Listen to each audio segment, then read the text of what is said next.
Let's let it rip. Let's let it rip. Let it rip, Cheddar Chip. Should we move this just a smidgen? Oh, you mean you want to get on camera too? Yeah, let's get on camera. Ladies and gentlemen, we're live at the home of Long Drive in Mesquite, Nevada for the 2022 Senior Division World Championships. Yeah, baby, we are back. Me and Mike in the booth. Great to be back in the booth with you, brother. Last time we were in the booth, I got suspended. Yeah, you did. I'll try to keep you from doing that again. Well, the best part about it is that I was put in that situation yesterday with Bryson DeChambeau on his last ball, beating Gavin. That was what a playoff. What a set. I mean, Sam Judah ended up hitting a big ball at 404, and Bryson was just really working on trying to get that ball in the air, something that Jeff Gavin has no issues doing. And, we always joke around and say Gavin drinks from the fountain of youth. 54 years old, competing in the Open and Senior Division. You'll see him today. I mean, Eddie Fernandez and Jeff Gavin are 100% the favorites to win this thing. Oh, 100%. I mean, if you're looking at pure ball speed, Eddie's definitely the favorite. He's hit 220 multiple times over the course of this year. I believe his highest ball speed so far in the competition was right at 216, 217. So pure ball speed, we're looking at Eddie as being the favorite, but you got to flight it right too, and walking down the range right here as the guys were warming up, I saw Gavin right at 210. So, you can't really sleep on any of these guys, to be perfectly honest with you. It's a good group of hitters to start off too. You got Jeff Farley, who's been in the sport of lawn drive for 20 years, who's made Final Eights in the World Championships. Mike Bauman ended up winning the XLD Senior Division last year. Lance Reeder, the owner of Crank Golf, and Crank's got 26, 27 World Championships. So Lance Reeder, one of the good guys in the sport of long drive, one of my favorite guys. Just absolutely been able to travel the world with him, and to see him here in slot number 4, trying to win a world title is awesome as well. But yeah, Eddie Fernandez and Jeff Gavin going to be the favorites. Also, we can't forget about Dave Mobley. Mobley is now a 3-time world champion in 3 divisions. So he won the Open division in 2004. He won the senior division, I believe, and it was 11. Yeah. And then picks up his super senior title today, and he's going back-to-back here, which we saw in the past. Pat Dempsey, Bobby Wilson winning a senior, super senior, or senior division, and they go up and they win it right away. So within 30 minutes, they had 0 titles to 2 titles. So yeah, Bobby Wilson, pulled off one of the more impressive feats in long drive of winning 2 titles in one night. Yep. Back in 2009, right here on this grid, as a matter of fact. Yep. I was witness. It was fun to watch, and anybody that knows Dave Mobley knows that he's going to put a lot of balls in play. I'll say it again. He's my favorite lawn driver to watch because he can hit any type of ball flight. And people that are watching this for the first time, you don't have to be the fastest guy on the planet. Try to get the most out of that golf ball and, shape shots. And he's the type of guy that plays the game within the game. He's like, I got to hit a 5-yard spot down the right side of the grid with a 3-yard draw, and I need to hit it 146 feet in the air in the barometric pressure. I mean, oh yeah, he's that guy. And he swings so smooth. He looks like he's taking a nap while he's swinging. Yep. Yeah, and he hits anywhere between like a 9 and a 10.5 degree driver, which is not for your prototypical long driver. We're right around, let's say, an average of about 4 degrees of loft.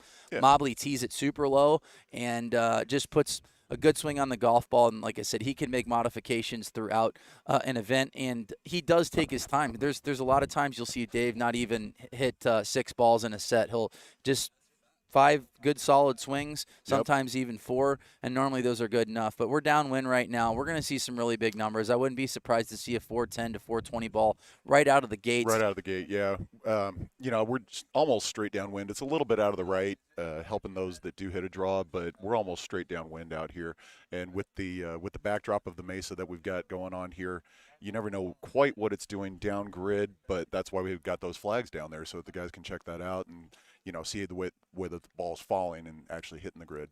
Want to thank Top Tracer as well for coming in. This has made our job so much easier. We have 10 screens that I'm pointing at right now. We have 10 screens to look at that are directly in front of us, and launch, hang time, ball speed. It's really, really cool for us to be able to see this here, to kind of get a better feel for what ball's working currently in that moment. And the wind shifts a lot, so a lot of times we'll take a peek at the flags here on the tee box and then down the grid and then at the top of the mesa. So right now at the top of the mesa, it's going left to right. On the grid, it's going right to Right left, to left. and then it's practically almost straight downwind, maybe a little left to right down the grid. Yeah. So, but 16 But guys. that's Mesquite. Yeah, That's it Mesquite. is.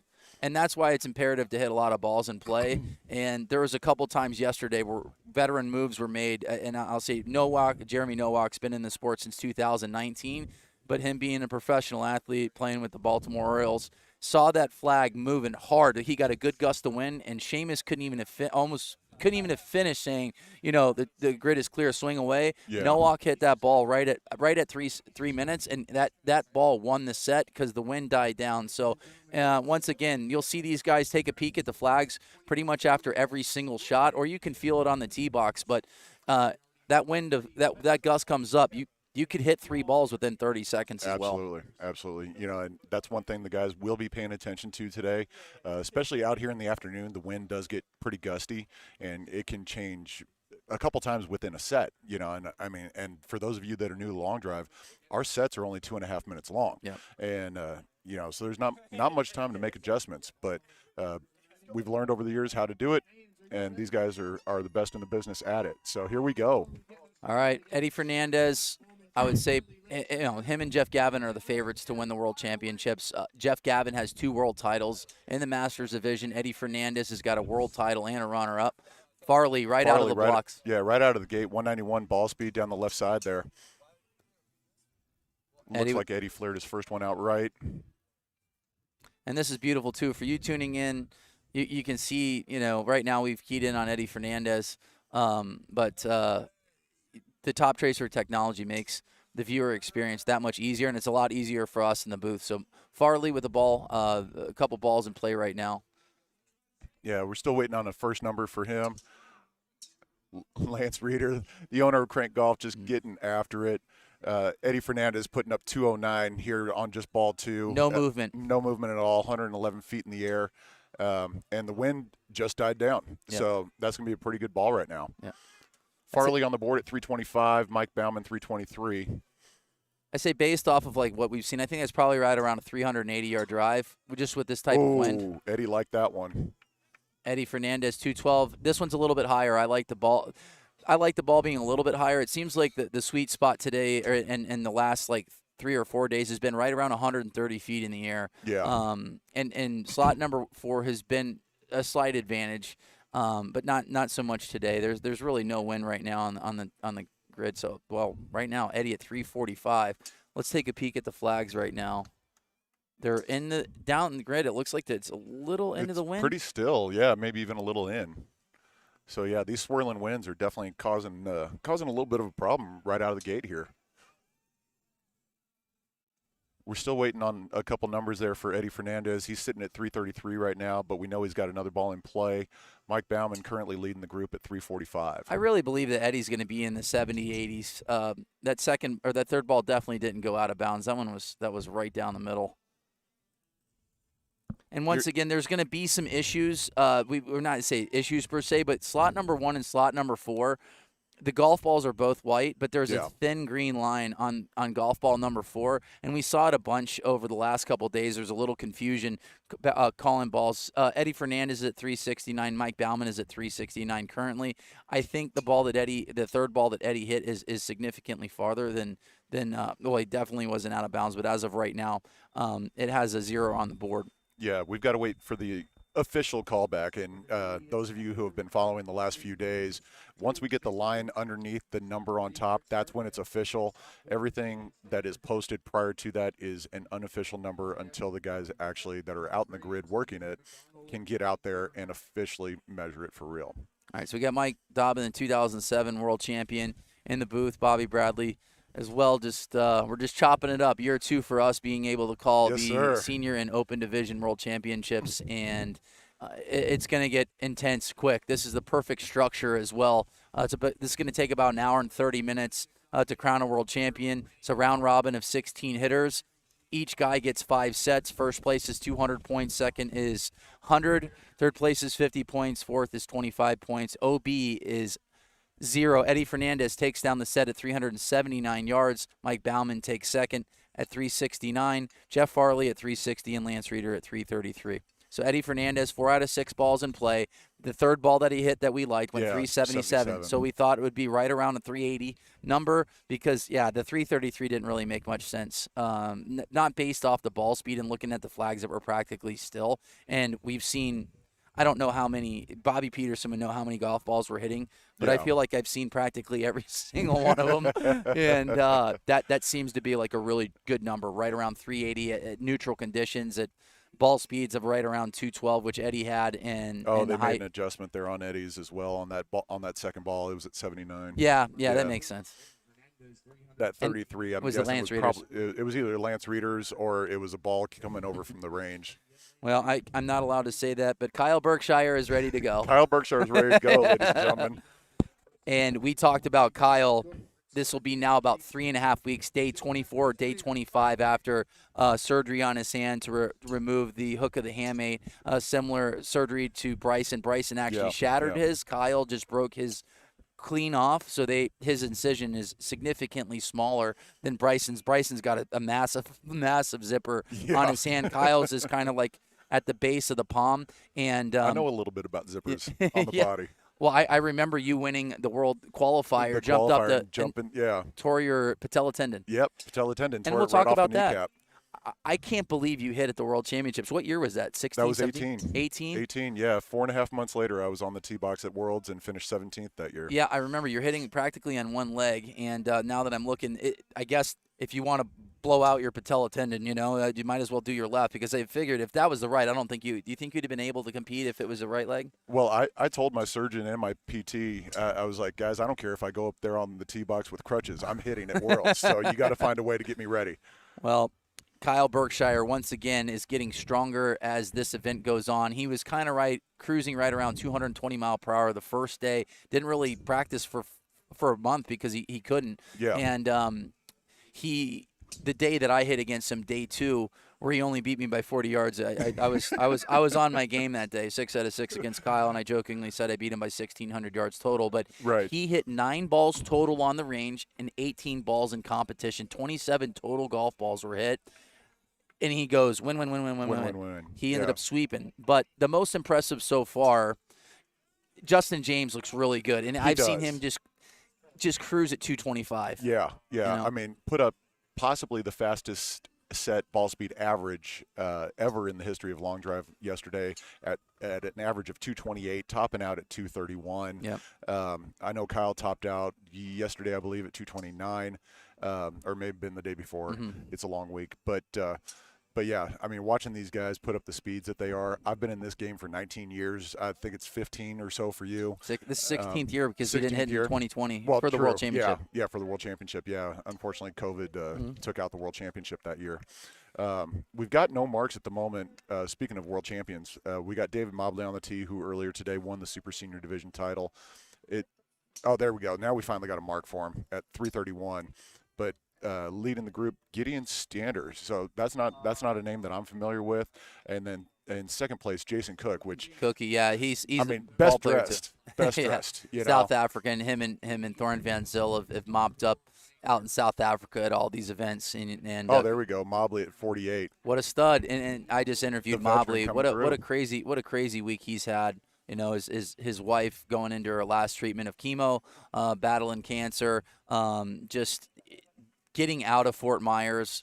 The Hurricane Ian just pummeled Fort Myers, and he said that he had water all the way up to his garage and had to drive all the way to Atlanta to try to get out here. Ends up winning the Super Senior World Championship and off to a great start here in the finals of the senior division. He's won multiple events this year.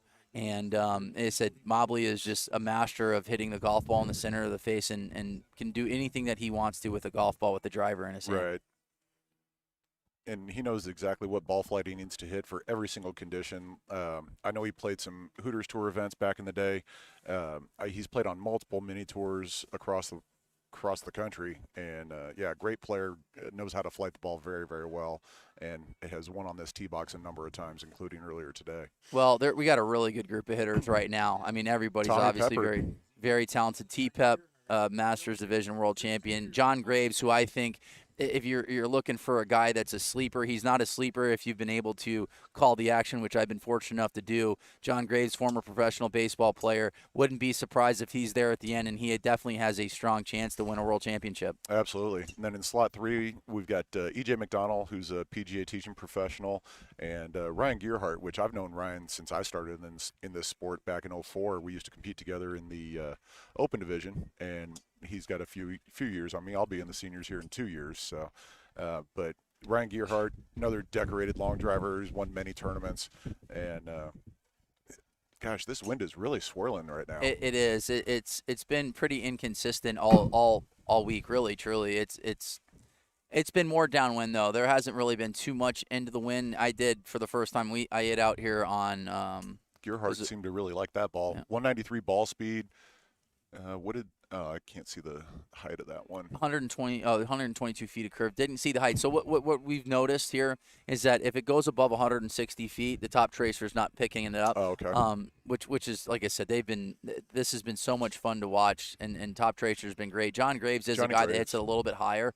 375 from John. Yeah, I really like him to be there super late. He's got a very repeatable swing. It's very he's dialed in. He's very similar to like a Dave Mobley as far as the swing goes. Just looks like a pro's pro, and looks very, very, very relaxed. Very comfortable on the tee box out here this week. This wind sets up perfect for Tom Peppard as well. T-Pep hits a nice flat cut. 370, nice. So Peppard, 194 ball speed, but he gets every bit out of that golf ball. 113 feet in the air, a little cut, and I really like Tom Peppard in slot number 1 to get the most out of that golf ball. Slot number 4 would be a slight disadvantage right now with this crosswind. Not as much room to work with. Slot 1 and 2 would have the advantage right now. A little more grid to work with the wind being out of the left. So T-Pep improves slightly to 373, and then John Graves is at 375. Look at John Graves putting up 203 ball speed. Yep. Atta baby. So Eddie Fernandez so far has been the fastest with 212 ball speed, so he looks really, really good. And I know we talked about Gavin on the range, went 210. Mm-hmm. Gavin's tough. That was so much fun to watch those guys hit. Big ball there from John Graves, and the 5th ball there, 389. Look at T-Pep just stepping on it too. And yeah, I'm watching John Graves hit balls right now. He's just hitting a nice high, little cut, not too much movement in his golf ball. So 389, big drive. Zach Adams, I can't hear him. And we've got the screamer on the tee box. Zach hasn't even. I don't think Zach had even hit driver on the range yet, and he was already jumping up and down. And he had a lob wedge in his hand. He had lob wedge. No. It sounds better to say lob wedge because no one knows, but it was more like a 6-iron.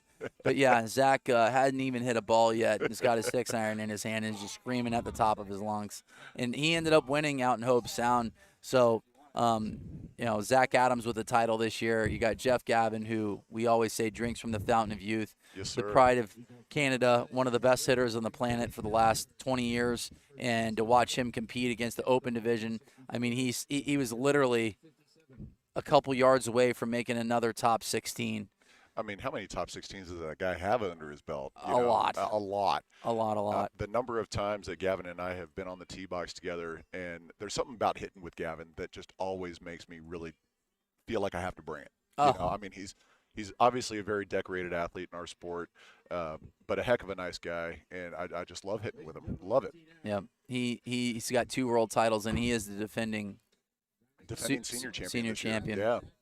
Last year went 361. Mobley went 360. Ended up winning by a yard. And I don't think the grid per se is really giving it up too far as much as roll. We heard a couple times Lance Reeder mentioning that Justin James went about 40 yards on the ground on one of the balls that he hit 407, and he went up against Gavin that hit it 401, and right. The difference between ball speed was 16 miles per hour, and Gavin was only 6 yards away from beating JJ, which was the longest drive of the day at 407. So Gavin's got JJ hit that 407 against me, actually. Okay. 356 right now, Zach Adams. And the one thing that we'll key in on Zach is more of his movement left to right. He really needs to focus later on in this event to try to tighten up that left to right. Definitely. Zach he's one of those guys that's going to let you know whether he likes it or not. Mm-hmm.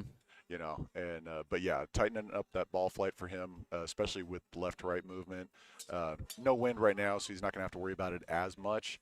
But as the event goes on in the later rounds, yeah, that's definitely something he's going to need to watch. All right, so Gavin, with a bunch of swings on that body over the past couple of days, just trying to reset here and just hit a ball and play. Gavin hits a ball center punch. More than likely, you'll see him with the numbers in the 370s, 380s as well. Yeah, little snappy on that one for Gavin, but 203 ball speed. We were talking about how he was about 210 on the range. So, we'll see what happens here with Gavin once he gets a ball in play. George Nagy here in slot number 4, a lefty, and this sets up nice for him as well. Hits a good ball in play here. Let's take a peek at his numbers. This one's blocked out right. Let's take a peek at Gavin. Let's. I think Gavin finally got one. Gavin, play 207. This one looks right. It's like right down the middle, 134 feet in the air from Jeff Gavin. This one should take the lead pretty easily. And like I said, he should be in the 70s, 80s right now if a ball was caught clean. But the wind shifts a little bit, so it could be a 65, 70 ball as well. We're at 389 from Jeff Gavin.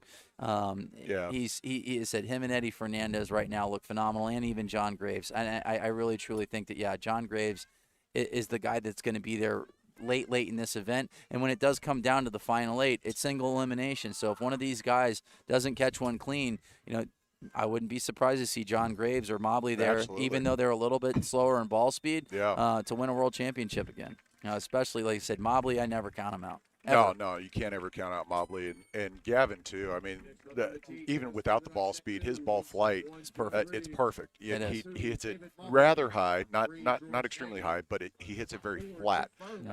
We were actually on the tee together earlier this week, and we hit the same ball speed, and he beat me by 20 yards because he flatted it better. Yep. It's been interesting to see the guys that are hitting it a little bit higher and the numbers coming back shorter.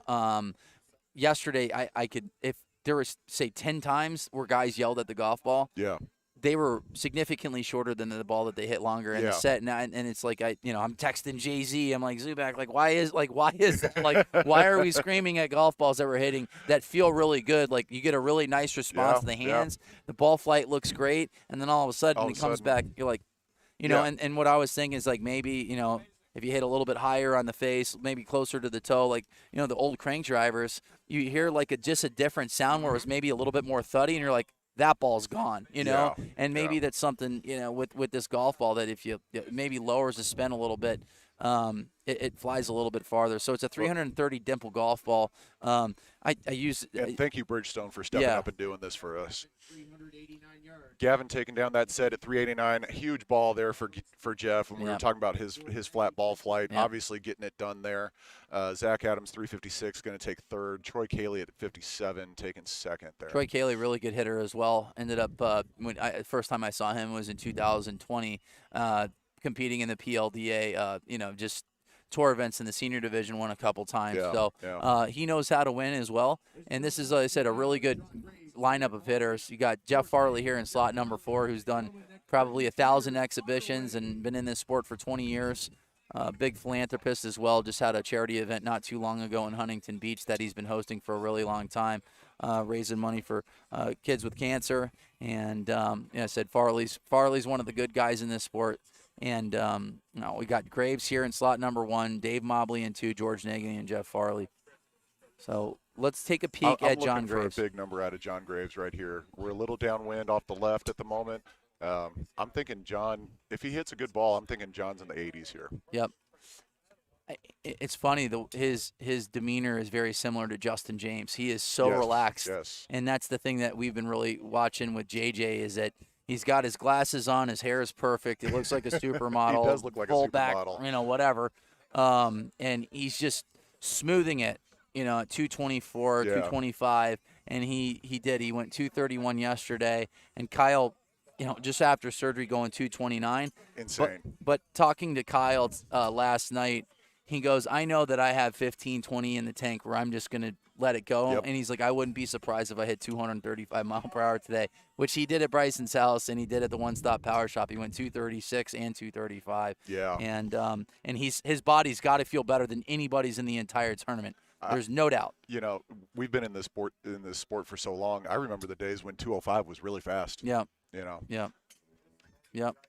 And now we're talking about possibly reaching 240 here in the next year or so. I mean, it's just insane the speeds that these guys have been able to generate. When you won it in 2007, your ball speed was right around what, 208, 210? Yeah, my winning ball was 08. Yeah, but you hit a perfect ball flight. I mean, you're a golfer, so you have a nice swing, and obviously you're 9'12" and 715 pounds, and then Mitch is the opposite. But you have a really really nice fluid golf swing, and you're a good ball striker, and there's a reason why you've been to the World Championships 19 times. Yeah, It's awesome. It's been a fun ride. You know, my goal is to be able to hit in 25 straight. You know, I know Jay-Z holds the record at 21, and 25 is my goal. All right, so Mobley hit a nice ball that he yelled at. It was a good ball flight, too. Dead straight, about 190, 394 mile per hour. John Graves is in the lead right now, filling it up. Looking at the wind, it's left to right, so they're fighting the wind just a smidgen. So Farley on his last ball, 350. This is a good set here. This is a big set for John Graves here. He'll have 400 points. With Mobley, I mean, obviously he's a veteran of the sport, but as we all know who have been around for a long time, he tends to not hit all 6 balls. Yep. So with him being forced to kind of hit all 6 right now, what do you think that's going to do to him endurance-wise? Well, he just won a world championship. He had to hit 8 sets in the super senior division, right? Which that's a lot of swings on the body. That's a lot of swings. So he has to really reset and slow everything down. And, he's not a spring chicken anymore. He's, as he would say, he's 56, 57 years old. And that's a lot of swings on the body. I know that I only hit 10 sets this week, and I'm still, my rib cage is a little sore on the right side. Yeah, sure. So just imagine how these guys are feeling. And we hit balls all the time. Right, right. I mean, you and I both have been doing exhibitions for quite a number of years now. You've covered a lot more than I have. And so, yeah, we're used to swinging. But, of course, as it is for all of us as we get older, things don't always feel the best. Yeah, it's just I think the exhibitions take a toll on the legs, but when you tee that ball up in competition, that's a world championship, and it's different. Staring down the mesa yeah. at perfect green grass, you're swinging hard. You're swinging really hard. And that's the impressive thing about Kyle Berkshire, just hitting 9 balls on the range and hitting a couple good balls and then standing under the tent.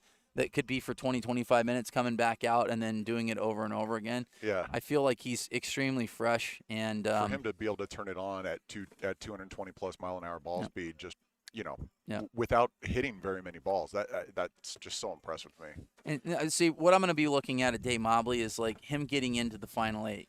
Because we've said it numerous times throughout the last 5 days.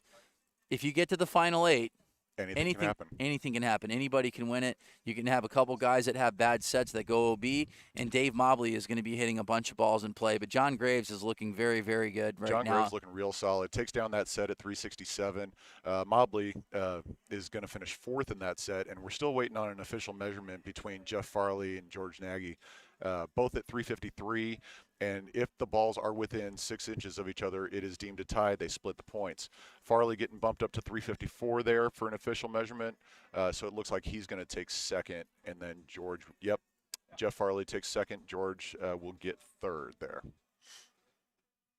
All right, so we got Jason Cook in slot number 1. T-Pep. T-Pep in 2, Lance Reeder in 3. And Troy Cayley. We did a bunch of events together around the world with Mr. Cook. We went Dubai, London, Mexico City. We went to China in 2018. We went all over the place that year. Wow, a lot of fun, and he did really, really well. Baseball guy out of South Africa, and just really good competitor. T-Pep, world champion in the Masters division. A really good ball striker, and this grid fits his eye. Anytime T-Pep can go left to right with a left to right, kind of this grid favors the left to right. This grid kind of sets up for that, yeah. Especially this time of year, like right now, late September, early October. Speaking of, happy birthday to my little girl. She just turned 25 today. That's unbelievable. So, but yeah, this time of year out here, It's typically going to be blowing a little bit out of the south-southwest, which is downwind on this grid. Later on in the year, when it turns cold out here, it actually blows dead in. Yeah, So. and we've hit some crazy tournaments where I think it was 2009. We hit into like 20-25 mile per hour headwinds. Guys winning sets at like 280, 290. I remember that. It was crazy. Yeah. Yeah, that was a rough year on this tee box. Sadlowski ended up winning it that year in 09. Yeah, that was his second title. Yep. And we can talk about the round robin format. Do you like the round robin format or double elimination? I mean, both sides have their pluses and minuses, of course. The one thing that I will say that I really, really love about the round robin format is it gives the guys more opportunity to hit on the tee box. You know, back in the double elimination days, there's times where you're hitting 12 balls and you're going home because you went lose-lose. You know, now you're at least guaranteed 30 balls. You feel like you get a little more for your money, for your investment. So definitely starting off the tournament, I love the round robin format. And I think at the end of the day, we definitely figure out who the longest is. You know, with the double elimination format, you had a little bit of, I'll call it wiggle room there, where sometimes you'd have guys who just, you know, maybe weren't the fastest, maybe weren't the longest, but they'd get through because they could pepper the grid, you know, and some of the faster guys were going OB. Yep, and that's the tip of the cap to Jay-Z, who's got 4 titles, for him to win 4 championships, because the pressure's on immediately in a double elimination 100%, format. 100%. Yeah, he won 4 in a row. He's got 6 total, including 1 in the senior division, 5 in the open division. Jay-Z, the GOAT, man. Golfzilla.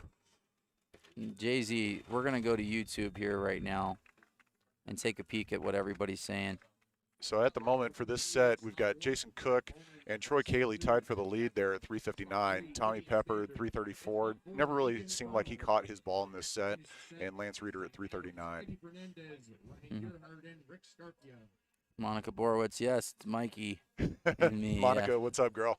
Mitch Dobbin, hello. Dan Lambert, hello.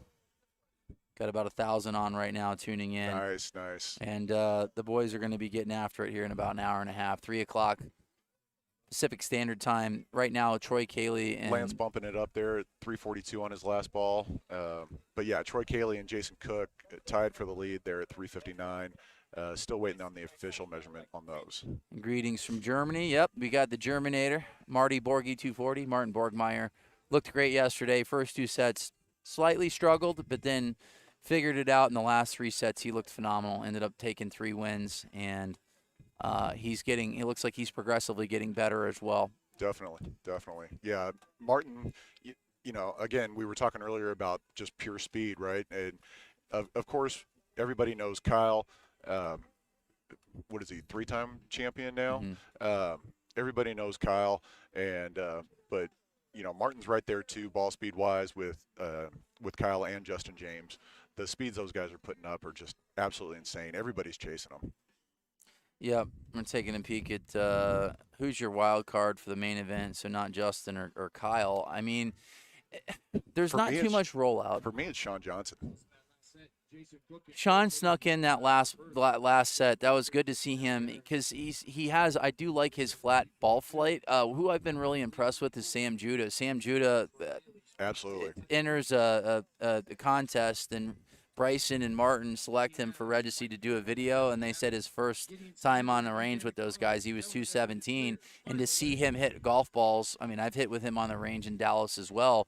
He had a lot of left to right, and the last couple days he has really, really tightened up that left to right. It's more of just like a pull with a little bit of movement, and he's right around 220 mile per hour.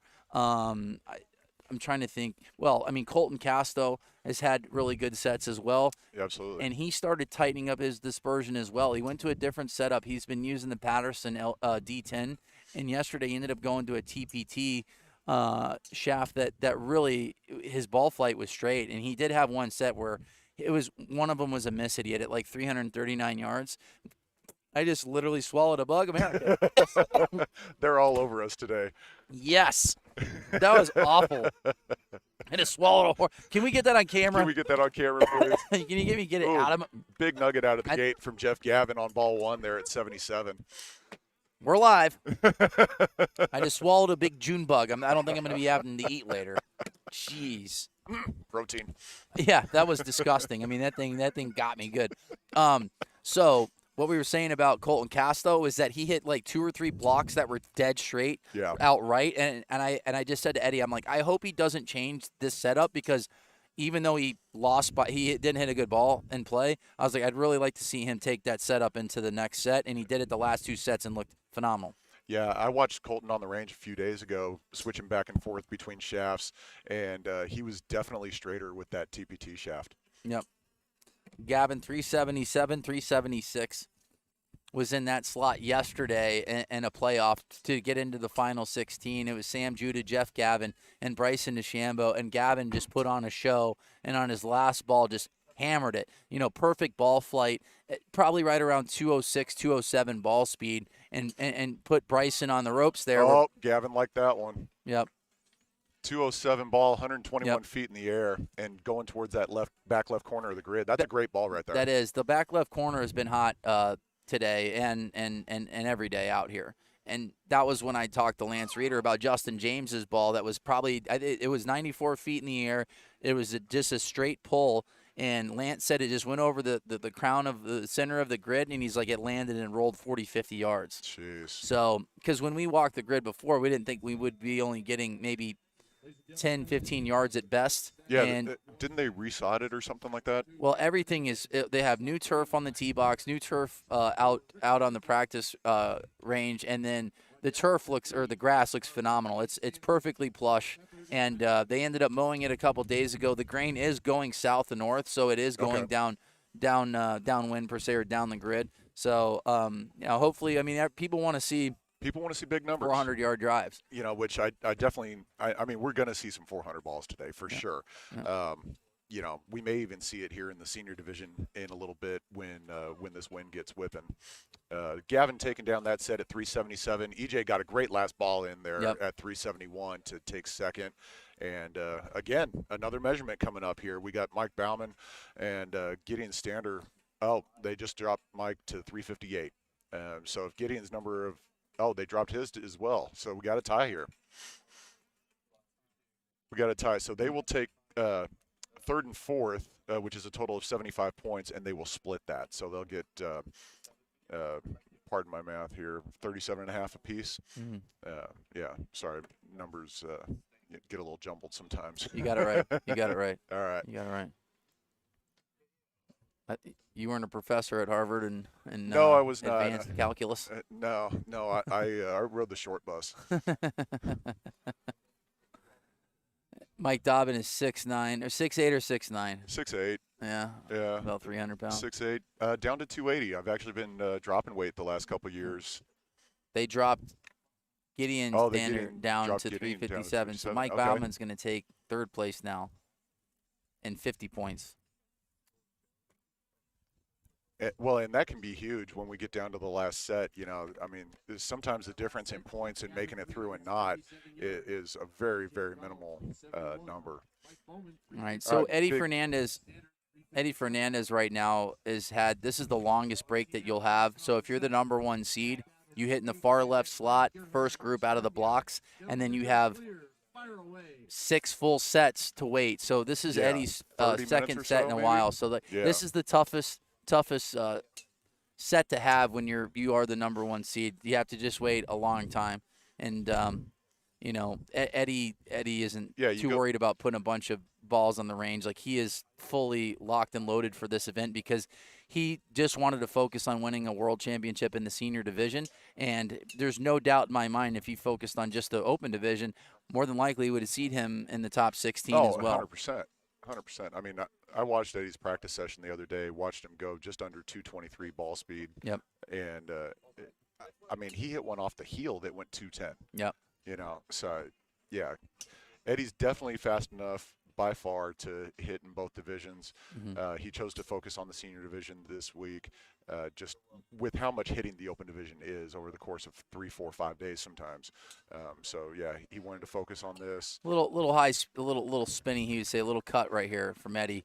207 mile per hour ball speed, 144 feet in the air. I'm going to say downwind right now. So what are you thinking? Right around 65, 70? Yeah, I don't think he caught that one very good. I mean, but at the same time, we did get a gust of wind, and wouldn't be surprised to see it in the 70s. But he didn't hit that one as well. Zach Adams. Let's take a look at Zach Adams' ball flight. We talked about him tightening up his dispersion. This one's straighter, so that's going to be significantly farther. Yeah. And what do we know? Eddie Oh, Fernandez, wow. 396. 396. These golf balls Wow. really, truly, like I'm confused sometimes. You know, like Yeah. we joke around. I saw the best comment, I think, in the comment section earlier this week was Colton Calcanis' smash factor was 155 just because he'd put like a 200 ball out there and he would be like in the lead at 410 and like, Right. how?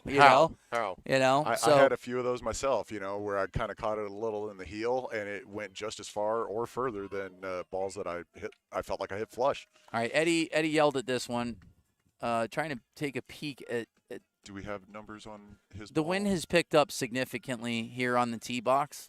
So we're moving probably 5 to 7 mile per hour straight downwind now. Before it was pretty neutral and maybe a little left to right. But Zach Adams is in second place right now, who ended up winning in Hobe Sound, his first senior division, regular season title. But Eddie Fernandez at 396. 207. I like this ball flight from Eddie. Not sure if this one's going to stay in. Hanging This a one's little bit on the left there, yeah. 127 feet in the air, landing now. Depending No on movement. what Zach's last ball comes back at, you know, Eddie may or may not have needed that last ball. And then you got Ryan Gearhart at 372, putting up a good number. Rick Scarfia. Rick is actually, we haven't seen him do it this week, but he's actually known for switching back and forth during the middle of a set, hitting both right-handed and left-handed. Yep. So Eddie Fernandez is confirmed at 369 yards. Zach Adams 387. You know, guys that you assume, think that they'll be there. They'll be there at the end. You know, Zach Adams is extremely tough. This is his rookie year in the senior division, along with Ryan Gerhardt, who's at 372 yards. So another win there for Eddie at 396. If these conditions continue, I'm expecting Eddie to probably go 410, 415. Yep, his longest ball yesterday was 414 yards. He ended up sweeping and winning every set. He went all 5 sets, win. Yeah. Zach Adams going back-to-back here. So just went against Eddie with a 387. Now will be in slot number 4. Really liked his ball flight. I love it. You always know when Zach is in the building. I can't wait to see the editing on this from the boys from AKA Collective. Oh, yeah. By the way, who've done a heck of a They've job. done a killer job. These kids are young studs. And then you got Adam John Hurley, who's 38. But these guys they're young, they're hungry, they work hard. When we were at Bryson's house, eating dinner one of the nights, and it was like 10 o'clock at night, and these guys have been working for 4 or 5 hours editing and putting out a really, really good product for Pro Long Drive.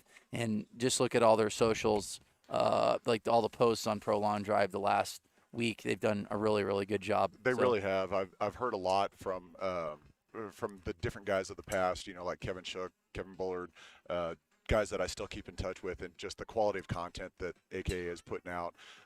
Everybody's really loving it, and guys, keep it up. You're doing a fantastic job. Absolutely. Tom Peppard, first number on the board at 350. Farley at 353 now. Farley just hits balls dead straight and hits a lot of balls in play. Said these guys, some of them are just right around the mid-90s right now, where they're just flighting it really, really well.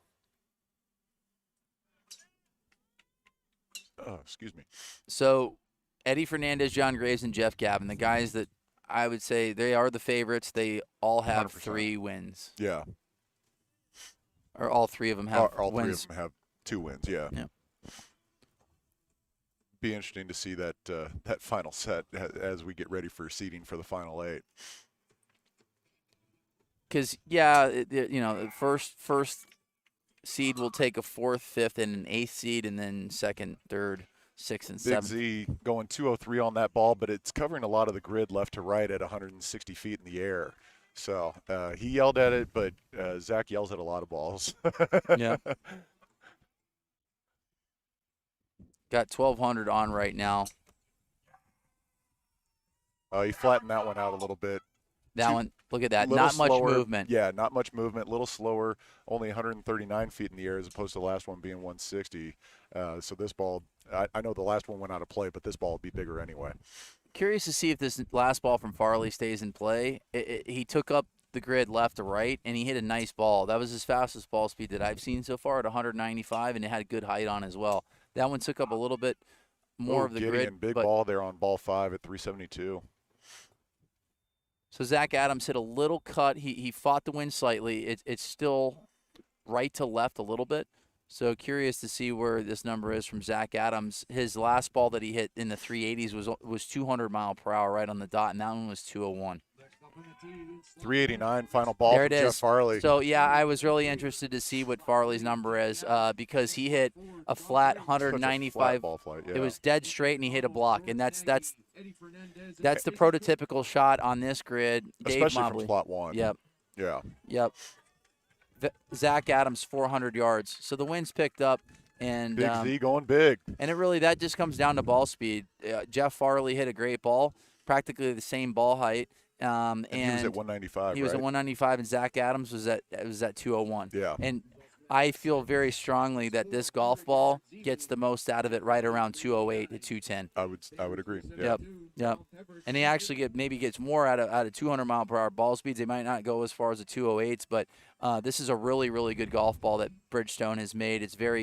It flies straight. It's a little bit lower launching it's a lower launching ball. Like, we're not seeing golf balls in the 180s and 200s. We kind of expected that from guys like Colton Casto and Reed Russell, and those guys are hitting balls about 150, 60 feet in the air, if not a little bit lower. So a lot of guys have made adjustments, and that's the beauty of this competition, is that they come back and watch these videos and look at all the top tracer technology and make adjustments because they have to. This is a long event, and 100% the lower ball flight, the mid-130s has been the ball to hit. Yeah, definitely. And, going back to the ball, this new Bridgestone ball that we're hitting, it's a little softer than what we're used to, but it does seem to fly a lot better than balls that we've had in the past, going a lot straighter, and we're seeing fewer OB sets now. What do we got out of John Graves there? 198 ball. He caught it, hit a little high, 18-degree launch angle there. Jeff Gavin, slot 3. It looks like that one's probably going to be OB. Taking a peek here at some of the questions here on YouTube. Yeah, the open division is at 3 o'clock, yeah. Pacific Standard Time. We're here in Mesquite, Nevada for the 2022 Senior Division World Championship. Jeff Gavin in slot number 3, the 2021 Senior Division World Champion, and believe Gavin won it in 14. The World Championship in the Masters Division as well? I think it was 2014. I believe it was 14. I think you're correct there. Because 15 Jay-Z won, 16 maybe Peppered won, and then 17 was Critter, 18 was Eddie Fernandez, 19 was Critter. Okay, I had it off by a year. Yeah. Lance Reeder, the owner of Crank Golf, in slot number 2. He's using a Callaway. Lance is the man. He's got the crank fire, brand new head. First time that he's had the cogs on the head. And Lance has mastered how to build a driver that the bulge and roll doesn't migrate. It's a you can hit millions of balls with it. And he's got, like I said, he's got 26, 27 world championships. And one of the nicest guys you'll ever meet. Him and Susie are awesome. And they always have a smile on their face, and I always have a smile on my face when I see them. Yeah. How can you not, right? Yeah, Lance is the man. They're just great people. Yeah, we really are a family out here. A lot of us have been around a long time, but we also welcome all the newcomers, of course. It's a big family, and it's always been a family event for me. The year after I started competing in 04, my brother started right behind me in 05. We are the Long Drive Brothers on Instagram, and Mitch, wish you were here, brother. Love you. Yep, Mitch is grinding. He is grinding. He's only put 700,000 miles on his truck. In 2 months. He's out there working this week, doing 5 events this week alone. And he had a week or two ago where he did 4 doubles in a week. Just crazy. But That's hey, when ridiculous. you got a 4-year-old at home and another one on the way in about a month, Got to do it. Gavin, 92. 92. John Graves, Big ball 74. there, Jeff. Foreshadowing right here. Jeff Gavin is not tired. It's ridiculous. It's unbelievable. He really is. I mean, for him to hit that many balls, on the range and in competition. Again, the fountain of youth. Yep. And knowing he's got to go after it. I mean, he's not sitting at – some of these guys are sitting at 218, 220 ball speed, and Gavin can run it up. I think the fastest ball that I've seen him this week has been right around 212, maybe a 213 number, but Graves is in at 374. But, yeah, Jeff Gavin, being 54 years old, to be able to hit that much and still, put up those kind of numbers, yeah. Unbelievable. Really, really, truly. He's had multiple opportunities to win the Open and Masters division in the same year. Yeah. And hitting that many golf balls. And a real honest threat to do that, of taking down both titles in the same year. All right, so people are asking the question, how long has the PLDA been around? They started in 2020 in Newton Grove, North Carolina at the One Stop Power Shop. They hosted 4 events locally in 2020, and then they did host a national championship in Memphis that Kyle and Justin James went head-to-head on, where Kyle ended up winning the national championship. How is Ryan Winter doing? I don't want to diagnose him, but I heard that he had kidney stones. And Ryan passed a kidney stone on the tee box. How crazy is that? It's insane. I've gone down on this tee box myself. It's not fun, but I certainly did not do it passing a kidney stone. I can't even imagine the pain that he was in last night going through that. Ryan, we wish you the best, buddy. Hope you're feeling well enough to come out here later this afternoon, but we certainly understand if you're not. I called Will last night because Will Hogue, Fire Marshal Will, ended up running out right away and was there for Ryan and made sure that he was stable and not moving, and Ryan was in just immense pain, and me and Eddie were just watching the video, and it's just really strange. He always has this one-handed finish. He goes out, picks up the tee, and goes to put it down, and he's a little slow to put the tee in the ground, and then stands back up, and then all of a sudden, boom, and shaking. And here I am, like, we're just competitors sitting in the booth announcing, and it's like, that's my boy right there. And you're like, what do I do? Do I run out there? Do I leave this on? So I ended up calling 911, and they were out here in like 10 minutes, and just to hear Ryan when they had to pick him up, who is a large human being like you, and just in agony, but hopefully he's okay. And but yeah, I'm glad that was it, because that was really, really scary for a couple minutes, because we had absolutely no idea what was going on. So Eddie Fernandez still working on a mark right here. EJ McDonald 365, George Nagy 346. And Jason Cook, we don't have any marks for him either. Not sure what's going on out there in the grid. Again, we do have 2 white balls in play. The ball from slot 4 has a couple of green lines on it, so that they can distinguish the difference in whose ball is whose out there. But that's why in between slot 1 and slot 4, why there may be a difference sometimes in the callback numbers, as well as Eddie got that off with 1 second to go, literally 1 second to go, and don't think that one's going to stay in play. So looks like Eddie potentially could be going out of bounds on this set, and that's the thing. Get the final 8. We'll say Eddie's the favorite just based off of ball speed. Just based off ball speed, sure. But that happens in the quarterfinal, he's out. And that's why someone like Dave Mobley is so dangerous, and for him he has to get to the final 8, because Mobley is going to apply pressure, and he gets stronger as the event goes on. And absolutely. Just won a world championship, and I'm guaranteed he wants to win another one. Oh, yeah, absolutely. Mobley's a big-time competitor. We've spent a lot of time together over the years, both on and off the tee box. Great player, and I would not be surprised at all to see Mobley in the Final 4 here today.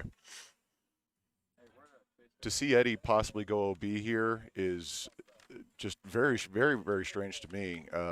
Eddie's been chasing the PGA Champions Tour here recently, and number of rounds, competitive rounds in the 60s. And so to see him possibly go OB here in a set is very, very surprising. Well, it happens, and it's a mindset too. It's like, okay, I have 400 points. Do I try to conserve energy for the finals? Sure. And And unlike yesterday, you got Bryson DeChambeau, who's one of the best ball strikers in the history of life, in the history of golf, that can hit any type of golf shot that he wants. He's sitting in slot 4. He hit five decent shots, but he didn't make that adjustment. He just hit nice pulls left, and he ended up going out of bounds. And Right. I mean, the odds of it Bryson going happens OB, to the best. Yeah, it happens really to the best. truly does. And right now we have a tie with Jason Cook and E.J. McDonald at 365 yards. There still hasn't been an underline from Jason Cook. So 366 from Jason. They just bumped it up. Cookie ends up taking that set, 366. Eddie Fernandez goes out of bounds. So yeah, at the Eddie's end of the not day, going to get any points for that, but he's already sitting at 400. Yep. And but that built the suspense yesterday. I even think Gavin went out of bounds. Or you know what? Sam Judah went OB, and so did Bryson. And, just getting a ball in play would have got them in, and they wouldn't have had to have that playoff. Right. So that's why it's so important to hit balls in play. But here we go with the wind switching again. Now it's kind of coming back in off the left. And then down the grid, it's left to right. On the Mesa, it looks left to right as well. So we have a flags on the tee box, 17 flags from all around the world. Oh, we're getting a real gust here. Big gust of wind. This was kind of similar to the day that I hit, when I'm in my bracket. We had a really strong left to right gust for probably about 10-15 minutes.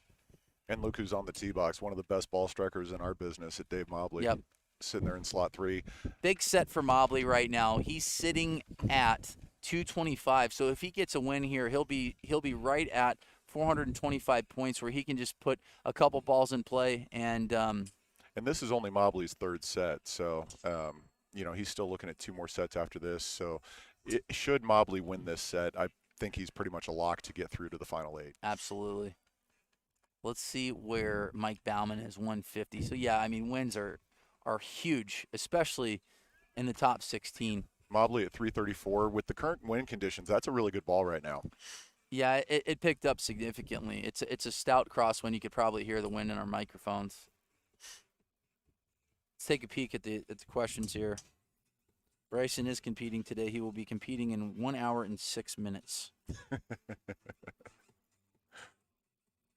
All right, so Jay-Z says, 187-gram head and a 42-gram shaft will sometimes have some uncharacteristic dispersion. So dispersion Absolutely. left and right, a lot of movement in a golf ball.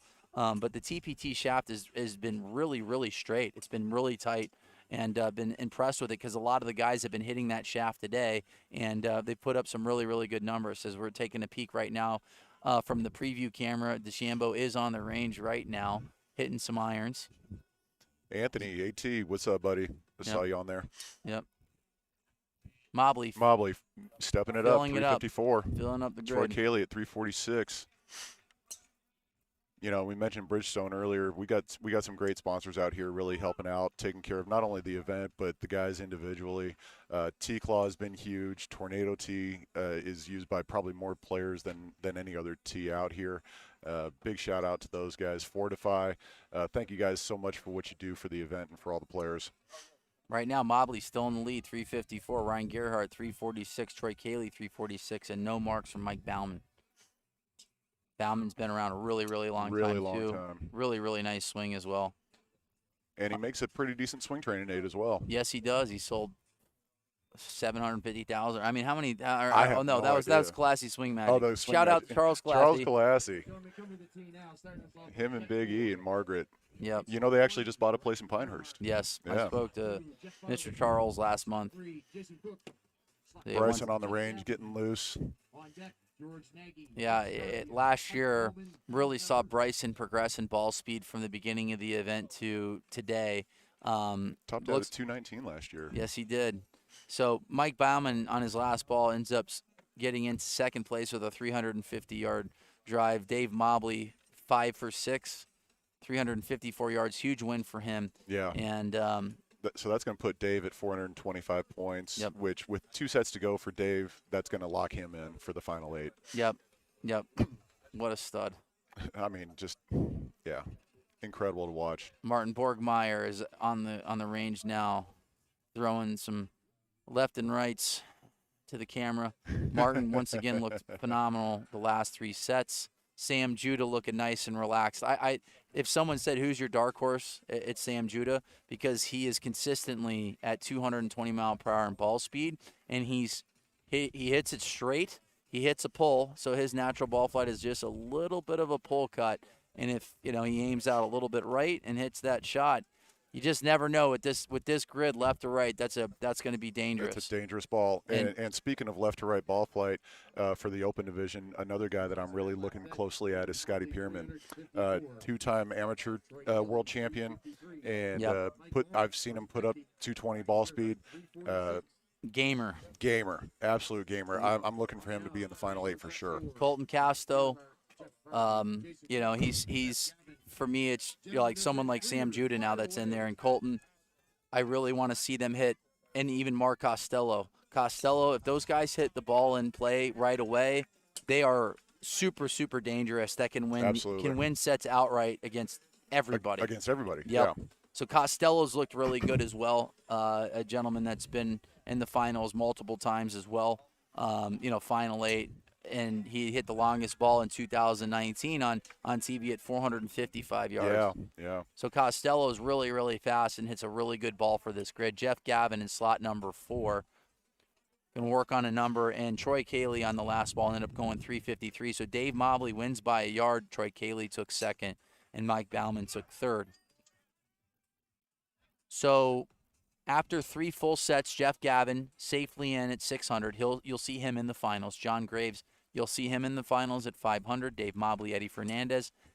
The four favorites are 1, 2, 3, and Eddie ended up having an OB set. Jason Cook is in at 400 with Eddie Fernandez as well. Zach Adams at 350. Troy Cayley, Jeff Farley, E.J. McDonald, and Mike Bauman's at 200.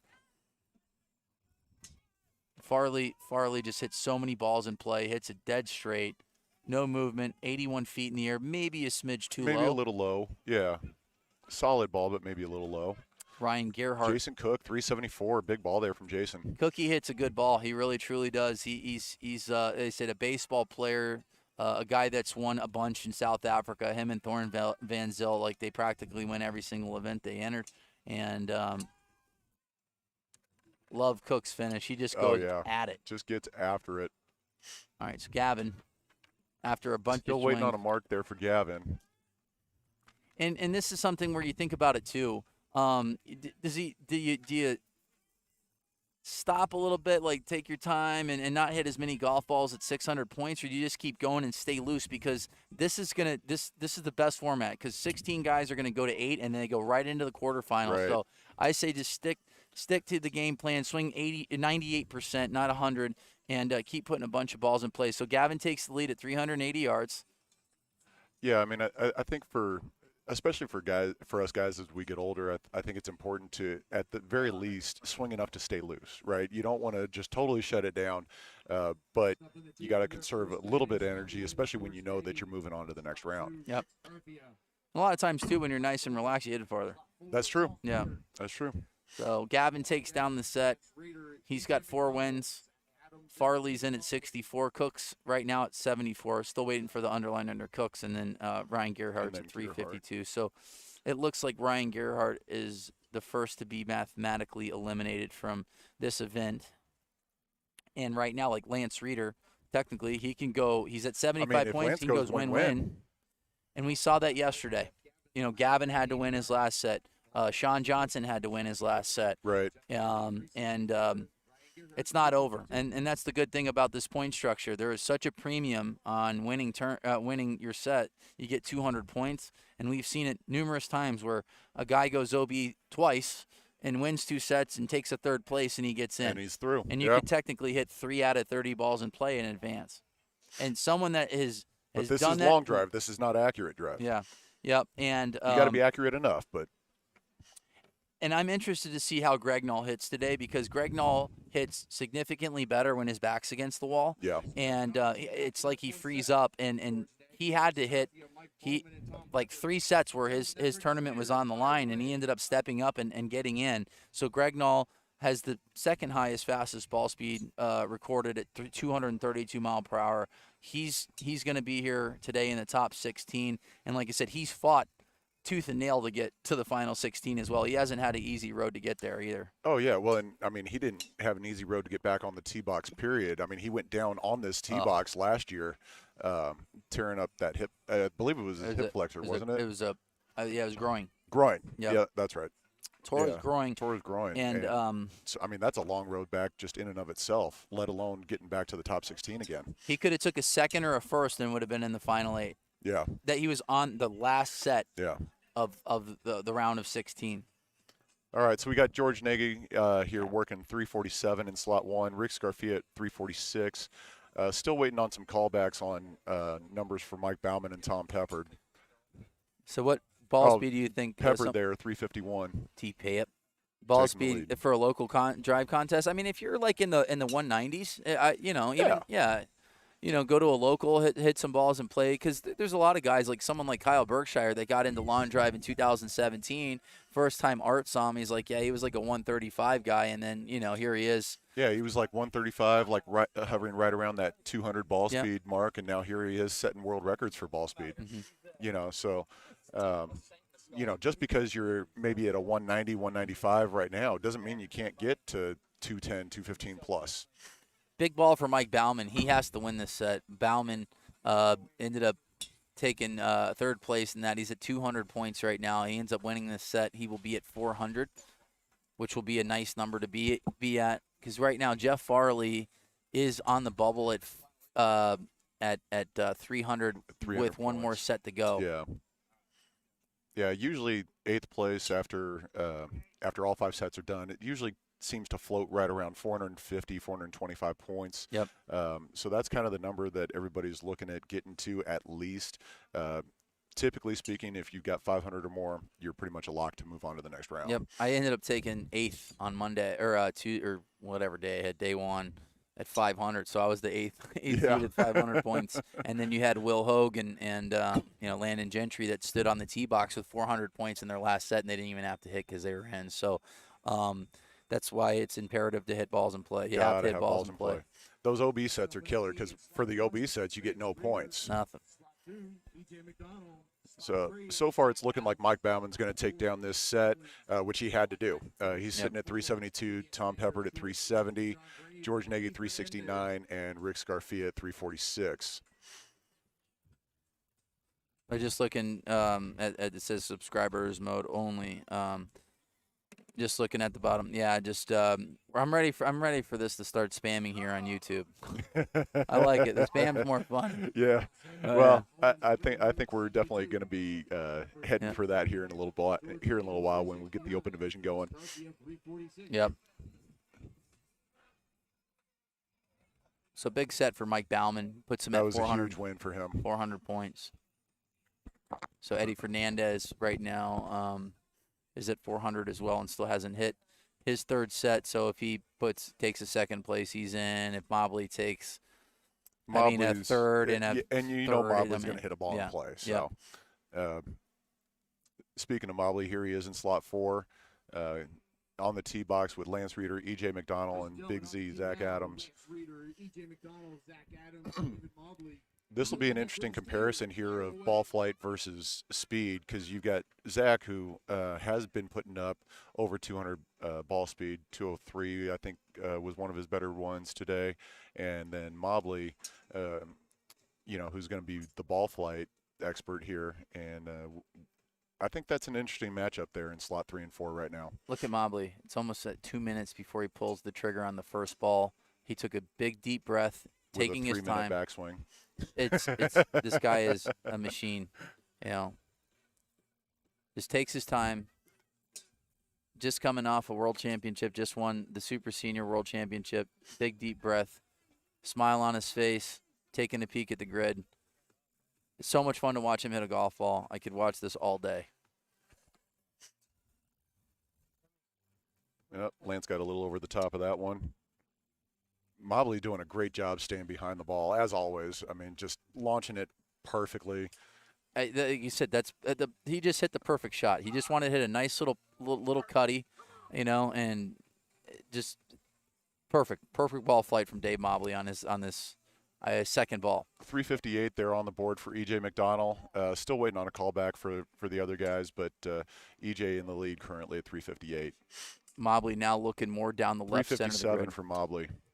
Like I said, that was a smoothie for him. And now you can see him looking a little bit He's wanting it to fall a little bit right. 201 ball speed there for Zach at 111 in the air.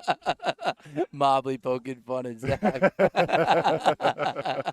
Oh, you know really he's going to. Mobley always does when you're on the tee box with him. All right, Mobley knows now that he's going to speed up a little bit. I mean, you'll see Dave actually go after one here. Very rarely do you see him hit 6 balls unless he really truly has to. Unless he has to, yeah. That was really funny. He just yelled Zach. So, but that ball Get him, Dave.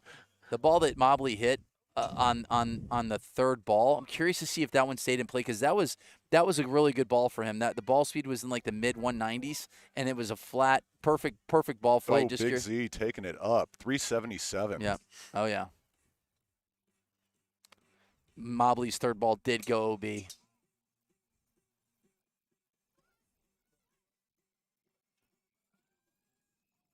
Mobley wants it to go just so smidge right. He's like, please. Let me take a peek at his speed. Mobley, 195. All right, so Mobley has gas in the tank. So he just was smooth in the first couple balls, like right around 190. That one went 195. Really liked that ball flight. It's just a matter of him keeping that ball in play. But Mobley's going to potentially take, depending on what Third is what it's looking like right now. But we're still waiting on a few numbers from Lance. Okay, Lance didn't quite catch his last two. But, yeah, right now, as it stands, we're looking at Zach taking down that set with EJ in second by a yard over Dave Mobley. But, again, those numbers that you guys are seeing on your screens are not underlined yet, so they are not official. So we're going to wait on a measurement here between EJ and Dave Mobley. Love seeing all the international flags there behind the grandstands. It truly is a world championship out here. I think we've got a total of 13 or 14 countries represented, Bobby. Is that, do I have that number correct? 17 flags. It's pretty awesome. And Japan represented really well. Really well.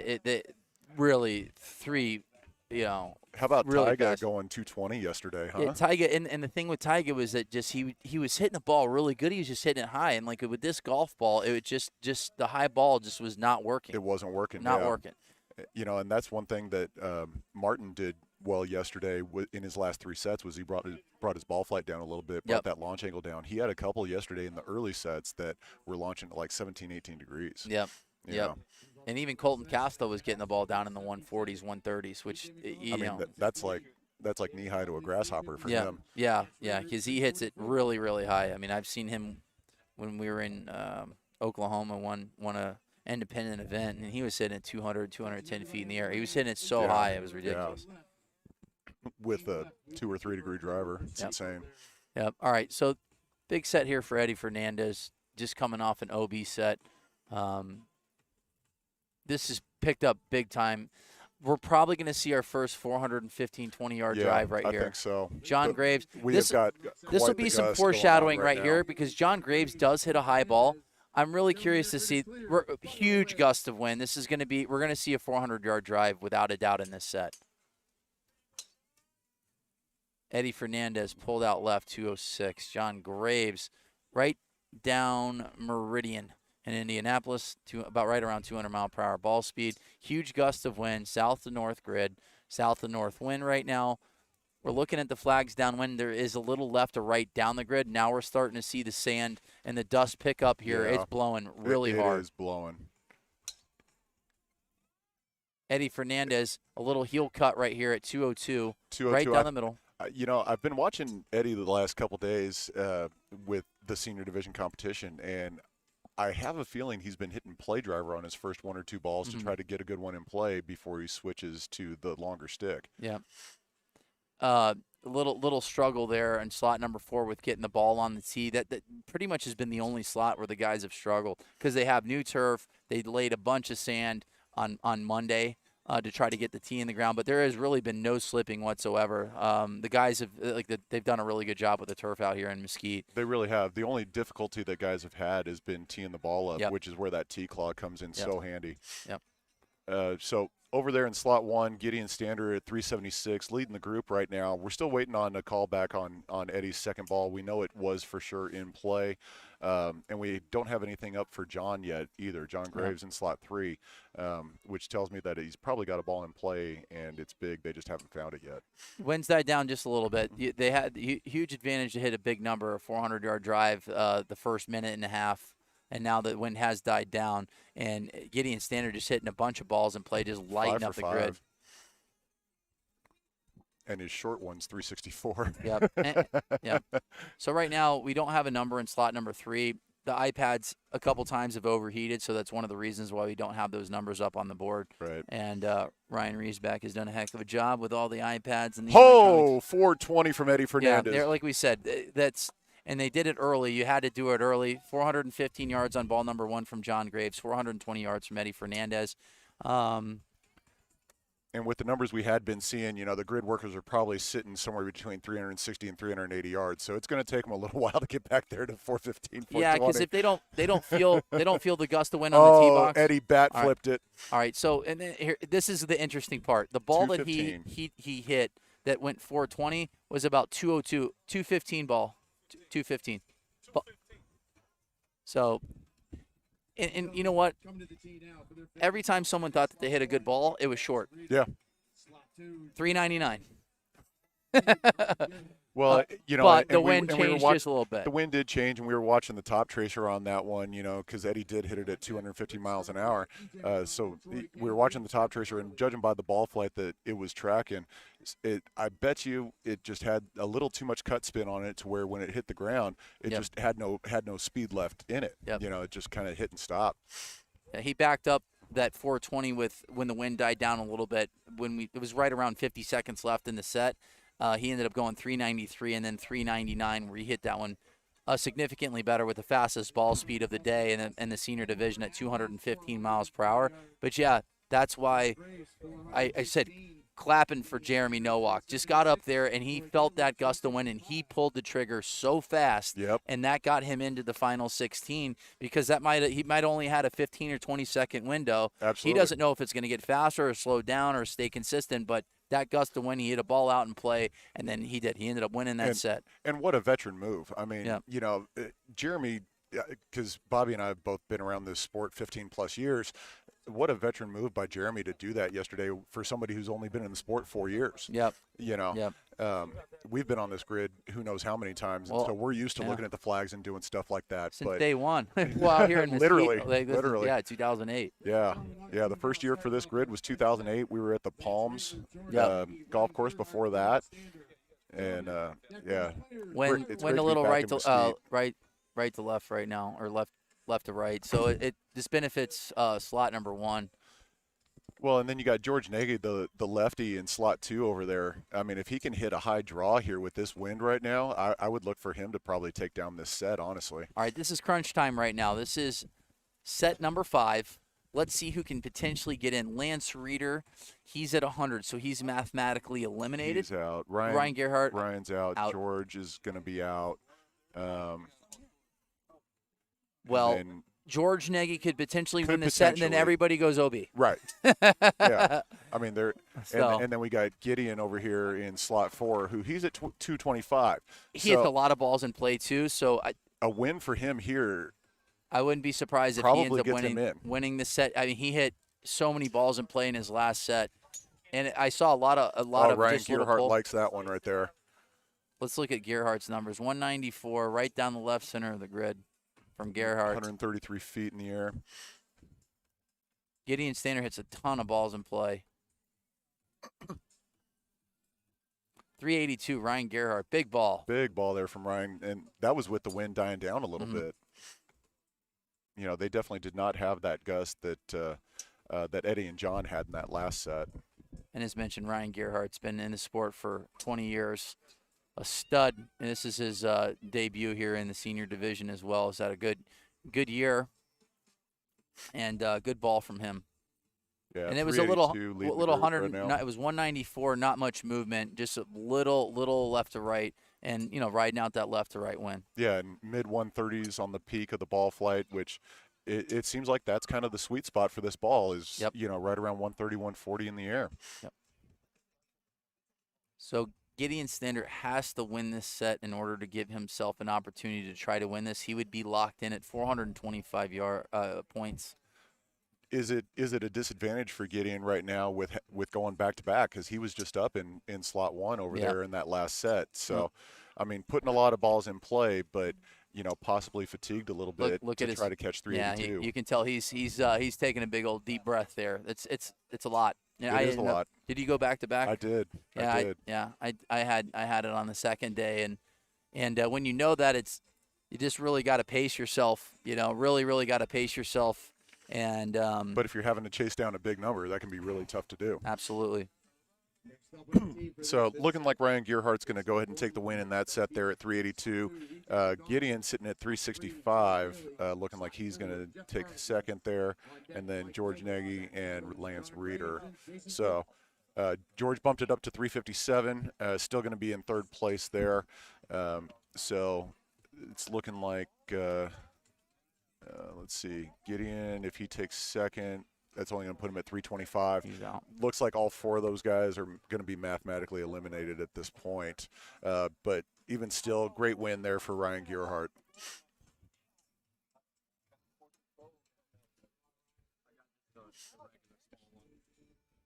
They got the measures out here. Once again, they're taking a peek, but right now, based off of the numbers that we see, the 4 gentlemen competitors have been mathematically eliminated to make it to the final 8. If you're tuning in right now, this is the finals. In the senior division, 16 guys hitting a round robin. They take the top 8 hitters and points, and then we will go. There we are. We're famous. We go down to 8. It'll be 2 quarterfinal matches. 4 guys on the tee box. They'll take 2 in each quarterfinal, and then the semifinal will be 4 hitters. They'll take 2 guys to go down to the final. The last one was the start of round 5. Yep. Yeah. So we are in round 5. Let's take a peek. Farley is at 300.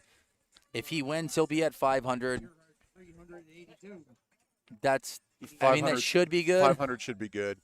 EJ McDonald takes second. So EJ McDonald is in this set here as well. He's at 350. So if he takes second place, he would add 450 points. If he wins, he's in.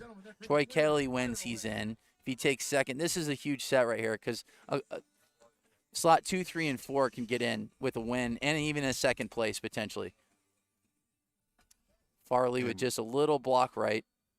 Rick, is Rick mathematically eliminated? He's in, He is, okay. Yeah, he's in 16th.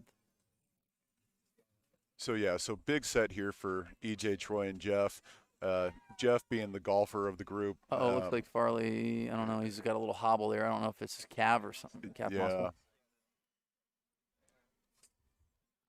And then EJ, teaching pro. I'm looking for some good numbers here from EJ and Jeff both with how much golf they play. Troy, I've seen Troy around for the last number of years, but I don't really know that much about him. I don't know how much golf he plays, but in these windy conditions, being a golfer actually helps. Not just being a hitter, but being a golfer, because being able to flight the ball properly. EJ McDonald, just like a little, big, nice pull cut. Like this really works out for his ball flight. I said we'll bring up a name that we haven't brought up, Kevin Blankhorn, one of the respect. A brother ended up passing away earlier. We lost quite a few this year. Yeah, it was rough. Mitch McDowell, Kevin Blankhorn. Chris Mason, Rick Benoit. Tough year for the sport of lawn drive, but Kevin Blankhorn was the master of the turbo cut. Yes, he was. He was. I think we need to just call it the Blankhorn now. The big old Kevin Blankhorn cut. And that's what EJ McDonald's doing right now, is hitting a Kevin Blankhorn cut. And we love his wife, Brenda, and all their kids, and, wish them nothing but the best in these trying times. We miss you guys. Absolutely. Blankhorn was the man. Farley's definitely a little bit hurt. I saw him hobbling again a little bit. Not sure what's going on there, but he seems to have something going on with that left leg. But hitting a bunch of balls in play. He is in second place right now. Let's see if Farley ends up taking second. He would have 400 points, which would put him tied with Mike Bauman. Bauman still has to go, but he would need Troy Cayley to take fourth, which right now Troy Cayley is in third. Yeah.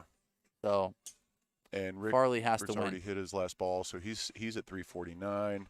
Yeah, it looks like EJ is probably going to take down this set. We're still waiting on the last 2 balls from Jeff, as well as 1 ball from Troy Cayley there. But at the moment, looks like EJ is going to take this set down at 386. Jeff Farley currently sitting second at 378, and Troy Cayley at 376. All right, get some questions here. Drunk by the turn. What's going on there? Achilles Johnson, what's up, buddy boy? That kid's a really, really talented memer. You know? Yeah, oh, yeah. No, I definitely follow him. He's hilarious. Yeah. So we're going to be hanging out down in Doral nice. here in a couple weeks. Nice. He had some really good questions at the last live event. He's got a good delivery. Yeah. Funny. Young, too. Very West Virginia. Funny kid. Very funny so kid. Shout out to Achilles Johnson, drunk by the turn, and he's going to take Sean Johnson to make the final 8. They both have the same last name, so it's a good call there. That's a good one to pick. JJ and Kyle seem to be the ones to beat. Yes. Totally, definitely agree. Yep. Definitely agree. And JJ just really seems focused more than ever. I mean, JJ's always focused. You know, he's a quiet guy. You don't see him say much on the range. He's always like kind of in his zone. And honestly, Kyle's pretty much the same way. But I don't know. He's looking good. Yeah, he's looking really good. And you know, Jerry, his dad, is kind of a legend in our sport as well. 2-time senior world champion, made the final 8 in the open division many times. I used to compete against Jerry, and now I compete against Justin. So, but if you see Jerry sitting behind Justin and he says boom, you were just about yeah. He said boom twice. Twice in 4 years, and those balls were gone. And so huge set for E.J. McDonald. He ended up taking the win. So he's in. So Dave Mobley is mathematically in. He hasn't even hit yet. The only guy that can sneak in right now is Mike Bauman. Mike Bauman has to take points. He's at 400. So if he took fifth, if he took second and Tom Peppard ended up winning, they would be tied at 450 points, so they would have a playoff. Okay. We kind of did this yesterday, certain scenarios that could potentially play out. Yeah. And the way it played out was that Gavin had to win, and Bryson had to take third, and Sam Judah had to take second, and it did play out that way. And they had a 6-ball playoff with 3 guys where they took 2 spots. And Jeff Gavin hit a bomb on the last ball, and so did Bryson. And Bryson just clipped him, on that last ball, which was awesome to announce. And like I said, TV, I didn't say it this year. I just said let's go. But Bryson's put me in some. He's put you in a couple spots. Yeah. We don't need another suspension out of you. Yeah, that was a long suspension. I got the phone call from Ryan and Bobby in the morning that day. It's like, we've got a bunch of emails. How do you want to approach us? I'm like, I don't know. Well, and when the boss speaks, but Mr. Bobby Bradley, the voice of Long Drive, we can't have that happen again. I'll take a suspension without pay for the rest of the year if it slips up again. Hey, so I apologize in advance, but I think we're good. I learned from my lesson last year. That was a tough suspension for me. It was a tough suspension for all of us, man. We love hearing you on the mic and being in front of the camera, calling all the action, man. Well, we got Mike Dobbin, the 2007 world champion, 19 appearances at the World Championship as well, sitting with me. I'm Bobby Bradley at the Long Dot Drivers on Instagram, just chopping it up with the champ, and really this is coming down to crunch time. This is a big set for Mike Bauman here. John Graves doesn't have a number, which is surprising because he has such a swing very similar to like a Mobley-esque type of swing, just very fluid and efficient. Well, and Jason Cook putting up a number there, so currently he's sitting in second. That's big for Jason. He's sitting at 500 points at the moment, so pretty much any ball in play guarantees him a spot in. Zach and John are both in. And Mike Bauman. So Mike Bauman is sitting on the bubble right now. Mike Bauman's on the bubble. He's on the bubble. John Graves is taking the lead. Now Bauman is really on the bubble right now. Yeah, but Bauman needs a big last ball here. The way this could potentially play out, the way this could potentially play out is if Bauman ends up taking fourth, he would be tied with Troy Cayley for a playoff. Peppard wins, he knocks both of those guys out. So Dave Mobley is mathematically in at 475 points. Okay. So the top 7 have been set. Jeff Gavin, Eddie Fernandez, John Graves, Zach Adams, E.J. McDonald, Jason Cook, David Mobley. They are in. They are in for sure. We're just waiting to fill that last spot. Good win there for Zach. For Zach, really, that's just a good confidence booster for him going into the final 8. You know, he knew he was in, but Zach's never going to take his foot off the gas. Nope. Nope. He's going to go pedal to the metal. This is his rookie year in the senior division, but been around the sport for a long, long time. And we're on TV. Look at us. Look at us. Well, I'm not on TV. I got a thing over my head. I got a scoreboard over my head. That's all right. As good looking as you are, I need a little help, and so thanks to the scoreboard for doing that for me. Lee Cox, hello, out in London. Lee Cox, what's up, buddy? Him and Bobby Peterson, the best swing coaches, in the sport of lawn drive for several years. Lee Cox working with Joe Miller. Charles Calassi a while back. Charles has helped me out. He's helped Zach out, and a number of other guys. Another guy who unfortunately a few years ago left us too early was Steve McGann. Charles worked with Steve as well. So. All right, so this will be Eddie Fernandez if Eddie Fernandez takes second or better, him and Gavin will not go up against each other in this. So there could be some strategy here. Eddie needs to put a ball out and play. Dave Mobley, right now, like I said, Tom Peppard has to win this set. Has to win this set. Tom Peppard is the 2016 Masters Division World Champion going up against the 2000. All world champions are standing on the tee box right now. Let's just say that. Yeah, regardless of the years. Tee box of world champions at the moment. Yeah, Mobley just won a world championship in the super senior division about an hour and a half ago. Overall. Eddie Fernandez at 378. So this is 4 seeding where they said the 2 favorites being Eddie Fernandez and Jeff Gavin are going to be matching up against each other potentially in the quarter or in the semifinals because as of right now, Eddie Fernandez is in the lead. Right. Yeah, so for seeding purposes, we would be seeing Eddie and Jeff not go against each other in the quarters. Yep. Eddie looked a little bit better there, 212 ball speed, but really too much of a cut. You can see that ball just drifting, and looking at the flag right now, it's pushing that ball OB right, which is a very difficult slot in slot 4 if you're hitting a high cut. Yeah, the wind seems pretty quiet on the tee box, but out in the grid, those flags are blowing dead left to right. Yep. So a lot more difficult and that's the thing too, is that Eddie, if he does take a first place here, he will be in slot number 1, which is a huge advantage with this left to right wind to start off the quarterfinal. 208 there, just kind of smooth that one. I think Eddie's just really trying to look at growing that 378, put a little bit smoother swing on the ball, flight it a little bit better. Only 114 apex on that ball. So right now, Zach Adams is looking at a slot number 1. If Eddie Fernandez wins this set, he will be in slot 1 going into the quarterfinal, which slot 1 and slot 2, based off of the wind direction, is an advantage. Definitely an advantage. Probably right 5-10 yards, in my opinion.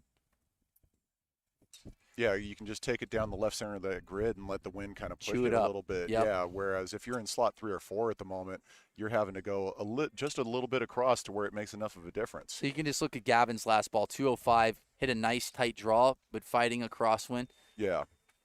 Probably not going to better his 370 that he had on ball 1. For Jeff, though, 4 out of 6 in play. That's a really solid set there from Jeff. We still don't have 3 numbers from Eddie Fernandez, but it looked like ball 5 and 6 may have pushed Obi right. As it stands for the moment, though, Eddie Fernandez looking like he's going to take down this set. That's going to push him to 800 points. And then Jeff would get 100 points at the moment and take him to 900. So Jeff looks to be the top seed going into the final 8 Eddie here. 1-2. The 2 favorites are 1-2 going into this. Zach Adams will take 3rd place, and John Graves 4th, I believe. Yeah, so Eddie Fernandez still looking like he's going to take down the set here. His unofficial mark is 378. Still no numbers on the last 3. Okay, 68 and 76. Yeah, the 5th ball was close. It's hugging, and that's the thing with the top tracer. This has been so much easier it's been so to look helpful at this. for us here in the booth. Yeah.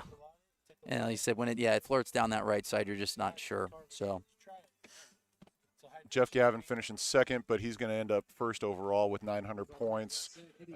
Tommy Peppard finishing third there, and Dave Mobley in fourth. Dave, honestly, knowing that he was already through, probably conserving some energy there, and with having hit earlier today, Absolutely. He's got to save a little bit for the final 8 here. He's hit 48 balls in competition. That's before he got out balls. to this event, and he's 57 years old. 57, 57. And let's talk about Kyle Berkshire. Hit 27 total golf balls. That's insane. On day 2. 9 warm-ups, 18 in competition. That's 5 insane. wins. So Jeff Gavin, Eddie Fernandez, Zach Adams, John Graves, John Cook, E.J. McDonald, and Dave Mobley are in. But now we're going to have a playoff here. We are going to have a playoff, yeah. Troy Cayley, Mike Bauman are going to battle here for that 8th and final spot. So 425 points was the bubble today in this division. And we're going to have a 6-ball playoff. Yesterday, the 6-ball playoff between Sam Judah, Jeff Gavin, Bryson DeChambeau is awesome. And Sam Judah ended up with a 404 drive early on, which pretty much secured him for one of the spots, and Gavin ended up going 389 on his last ball. And Bryson at the time needed to go 380, I believe, right before he didn't know the 389 number, right, and then ended up hitting it 399. So Bryson DeChambeau on his last ball got in, and that was the first time you really felt the energy with those 3 guys on the tee box. Yeah. And that's going to happen here. Oh, yeah. Well, it's going to happen here in about 5 minutes. Yeah. And then it's going to be the final 16 is going to be nuts. It It's really, gonna be truly insane. is. If you guys haven't ever made it out to Mesquite, it's a little hike from Vegas, about an hour and 10-minute drive. But when you drive up to this and then you see this venue, it's unbelievable. It's almost like it's fake. It really, truly is. The mesa, the grid. So beautiful. It's perfect. And thank you, Golf Mesquite, Nevada, for being part of this and having us out here, being the home of long drive. We appreciate the city so much, and this is just a fantastic golf destination. Like if you need a golf trip, I mean, oh yeah, come out and play Wolf Creek. Yep. you Conestoga will is not nice. be disappointed. I mean, you can even take hikes up to St. George. Yeah. Coral Canyon, Sand Hollow. Yep. The golf out here is absolutely incredible. Yeah, you were at Shadow Creek for a while as well. I was, yeah. Caddied down at Shadow Creek for about 4 years out there in Vegas, and loved it. What a fun job that was. All right, here it's crunch time. One of these guys is going to make it to the final 8. Let's go, boys. Mike Bauman in slot number 2 ended up taking down the XLD senior division last year, so he's accustomed to winning. Troy Cayley. Mike, watching that one, I seemed to like that first ball, but I don't know if it's going to push out right or not. 194, 292 feet. Needs to get that ball up just a little bit higher. Mike Bauman can definitely make the adjustment, and he is more of a high ball hitter as well. So the guys have made these adjustments, and they've been doing this for a really long time. So for them to go down 30, 40 feet in ball height, they definitely have that in their arsenal. So Troy Cayley, normally in these type of structures, a good number right off the bat normally wins, and that's why I like the heads-up matches. It's more of a psychological battle. And right there, Troy Cayley, first ball out of the blocks at 375. That's going to put a ton of pressure on Mike Bauman. Absolutely, ton of especially pressure with the current wind conditions. We are a little bit down, but it's mostly left to right now. Yep. And to put your first ball in play at that kind of number, that's huge in a heads-up match. Yep, and looking at a crosswind, and Eddie Fernandez ended up taking it down last set with a mid 370 ball. So that's a huge number right now. And Troy Cayley is lower 200s in ball speed, and Eddie was in the right around 210. So huge number from Troy Cayley. And if I remember correctly, this is actually a rematch from the 2020 National Championship where Mike Bauman took down the title. But if I remember correctly, Troy Cayley finished runner-up there in Memphis. Yep. So he had multiple wins at the One Stop Power Shop in the senior division when we were playing in Newton Grove, North Carolina. Yes, sir. So, wow, look at this, 375, 374. They were 1 yard away from each other. And last year, it was decided the World Championship by 1 yard. Jeff Gavin going 361. If this ball stays in, this could be a big ball here from Mike Bauman. 201, 125 in that the one air. is perfect. I absolutely love Mike Bauman's golf ball. That like you said, that was a perfect height, and it said 201. We're seeing some really big numbers with golf balls that are optimized, with ball flight, spin, landing angle, with 201 ball speed. This could be a really big number, and he's in slot number 2. Looks like it did kick out on the right. Man, Mike Bauman, 136 feet in the air, at 197. And right down the left center. No movement at all on his golf ball. A little left to right, which could be good. This is a little reminiscent for me, watching these guys being so close in their numbers of the days of some of our legends, Bobby Wilson and Pat Dempsey. Oh, yeah. And how they would just top each other by like a yard or two as they went through the set, Oh, boy. 375 on his last ball there from Mike. We're going to have to possibly do this again, guys. So if they tie in this one, now they have to hit 100 balls. They're going to have to hit a 100-ball battle. These are not exact measurements right now. Not yet. We've seen not it until that multiple line times. goes underneath the number. Yep. Looking for the line. Now we have the guys out in the grid measuring who've done a phenomenal job. I'm going to give a shout-out to the PLDA. Their turnover time in between sets has been It's been perfect. phenomenal. It has been phenomenal.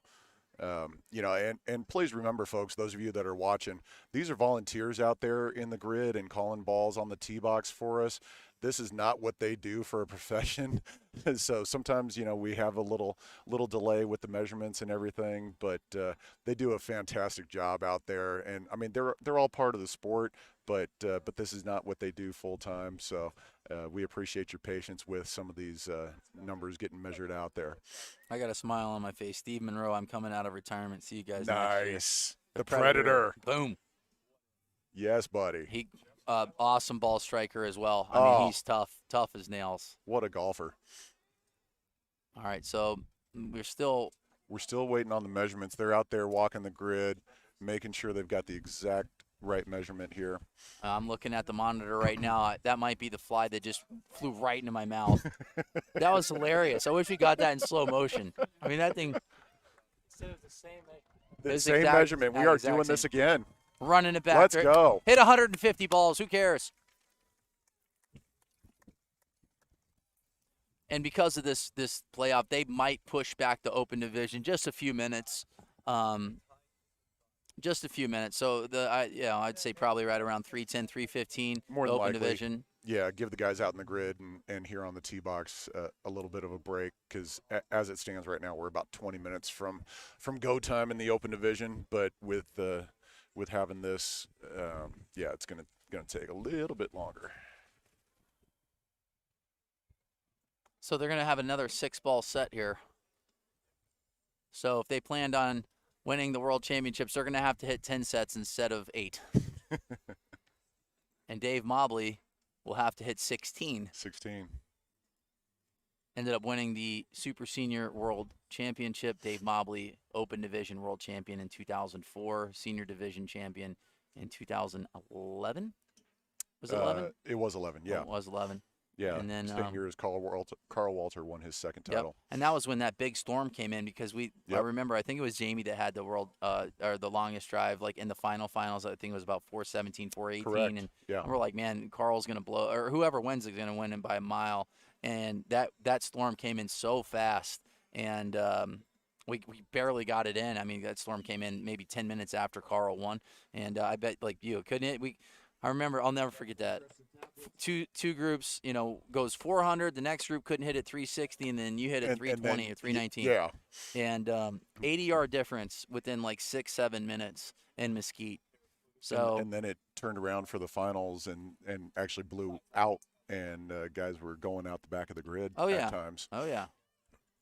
But right now the wind has been pretty consistent, left to right. Nothing too crazy. But nothing too crazy. A few gusts here and there, but not bad. And then we said the big gusts, we're like, there's 415, 420, and then you had Eddie and John Graves go 420 and 416, 417. Yeah. Longest balls of the tournament have been from Justin James and Kyle Berkshire at 439 yards. Fastest ball speed of the tournament, Justin James, 231. He's been sitting right around 224, 225 all tournament and cruising. And Kyle has progressively gotten faster and faster and faster as this event has gone on. Do you think that's mainly just him waiting to turn it up with his hand and having that surgery 3.5 weeks ago? It could have been a combination of both because he hadn't practiced. He hasn't practiced sequencing, his swing, and that driver that he's accustomed to. I mean, he's accustomed to swinging it full throttle at 150, 558 mile per hour. So Kyle's getting stronger as this event goes on. Mike Bauman with a good start at 370 yards. That's a really, really good start. Yeah, that mark that Troy Cayley's got out there, I think he kind of hit it off the heel at 335. So still waiting on a solid one there from Troy. Yep, this one big sweeping left to right here from Troy Cayley. It's in play, 111 feet in the air, 196 mile per hour in ball speed. Oh, a little snappy there from Mike. Yeah. Really good hitter. Mike Bauman's a really, really good hitter. Troy Cayley just seems like he's hitting him a little thin. Yeah. Yeah, just a little thin. Just thin a little cut. thin, yeah. Maybe slightly in the heel. Just not quite feeling it right now at the moment, but that can change here in a matter of seconds. All right, so it only takes one. He's got 26 more yards to go in order to take the lead here. Troy Cayley in at 345. He's got a couple balls left. That was a pretty solid ball there from Mike at 191 miles an hour, 147 in the air, but it was drawing a little bit, fighting just a little bit of that left to right wind. So, I mean, it'll be another number for him, but I don't think it'll beat his 370. Yep, 342. Yeah. Let's say for him, he's got to tighten it up left to right, similar like Zach Adams that started tightening it up on his big drives. Right. Yeah. Zach Adams being a veteran as well that's been in the sport for well over 15 years, making his senior debut. Troy needing to catch one here on his last ball. He's got 3 seconds left. He might not actually get it in time. Right at the buzzer. Shot clock. 193. Too low. Yeah, only 59 feet. Yeah. So more than likely Mike Bauman's going to take down this matchup here and get into the final 8. Yeah, I don't think Troy Cayley got that last ball off either. I mean, it was bang, bang. It was very close, yeah. That hit that zero about, right in his downswing. But once again, it was a little bit lower of a strike there. Wind's picked up. It's more downwind right now in the last 15 seconds. Yep, Final 8 has been There's the set. official. The final 8 is set. Mike Bauman grabs that last spot. Jeff Gavin, Eddie Fernandez, Zach Adams, John Graves, Jason Cook, E.J. McDonald, David Mobley, and Mike Bauman. So Jeff Gavin will be facing John Graves, Jason Cook, and Mike Bauman. Eddie Fernandez, Zach Adams, E.J. McDonald, and David Mobley. And then from the final 8, we're still doing the 4 on the tee, and it's the top 2 from the 4 that move on to the semifinals. Yep. So Jeff Gavin, longest drive of the set for him was 392, but didn't have that gust of wind. The big gust of wind came in the set with Eddie Fernandez and John Graves. Eddie going 420, John Graves going 416. Zach Adams' longest ball of the round robin was 400 yards. So we're looking at those numbers. Yeah, those guys look to be the strongest. Jeff Gavin, Eddie Fernandez, Zach Adams, and John Graves. But you got Dave Mobley. Sitting there right there that can. I know that he can hit 200 mile per hour when he needs to.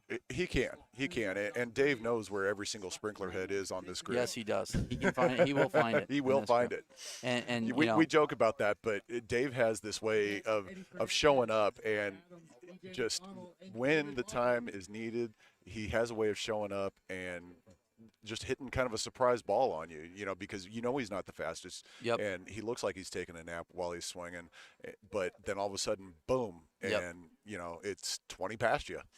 And this is where Jeff Gavin is at his best. He knows, he's got to put balls in play.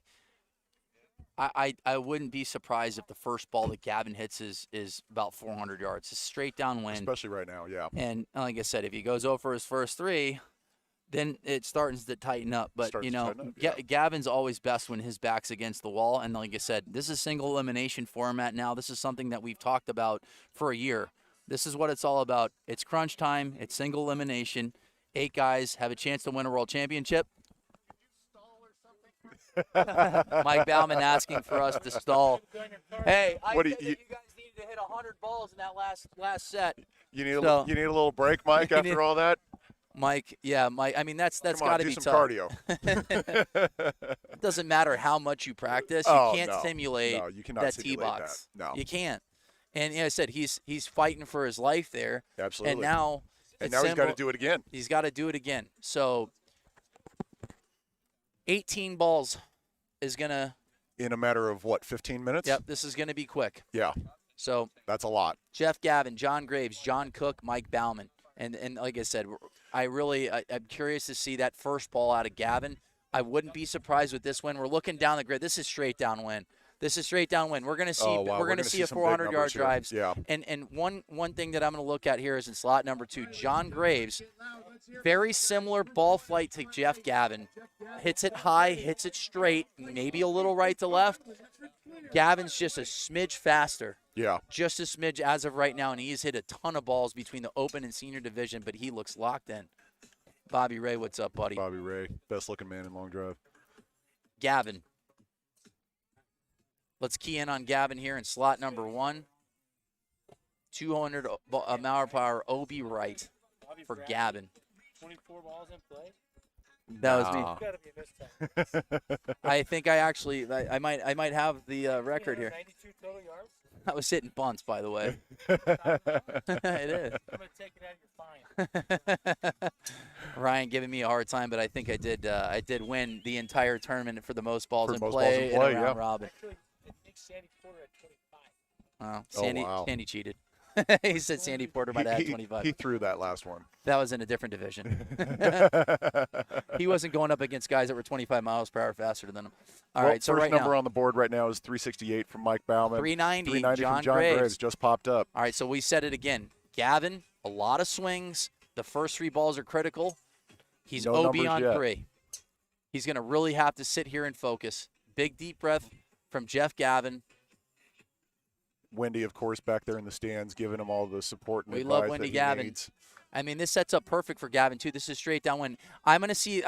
Let's see if this one stays in play I think here. 415, 420 is going to be a ball. Well, and he's got that one down the right side, but I don't know if it's staying in. It looks like it's hugging that line. What I'm looking at is the ball speed from Gavin. Miss hits right now. He's right at 200. And good ball. 408 there from Mike Bauman. I said Bauman, perfect ball flight right there. 197 mile per hour. Perfect flight from him.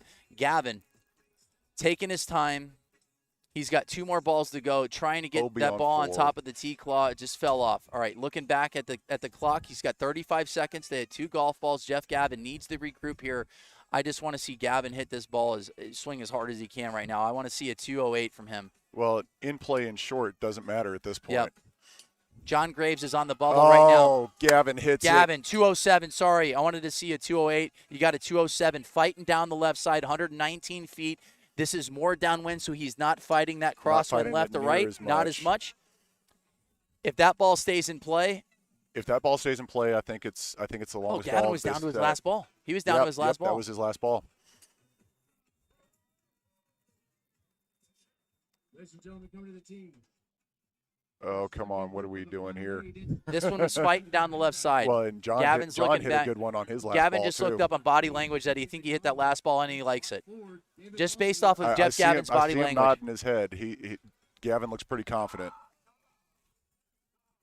When is Zach here? I don't know. Is that coming How up? about Mike Bauman, man? Oh, man. He's on his 412th ball in And goes 408. 10 minutes. Really, here it is. Jeff Gavin's So John tournament. Graves looking like he's at 390. Jason Cook at 386. Gavin's in.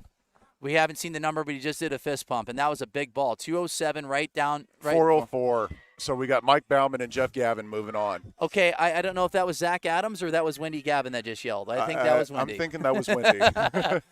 Because that was right when that 404 popped up. So I'm gonna go ahead and go out on a limb here and say that was Wendy. All right. Jeff Gavin, last ball. I said I'd like to see 208 hit 207. 207. Just go, and he's in. He's there.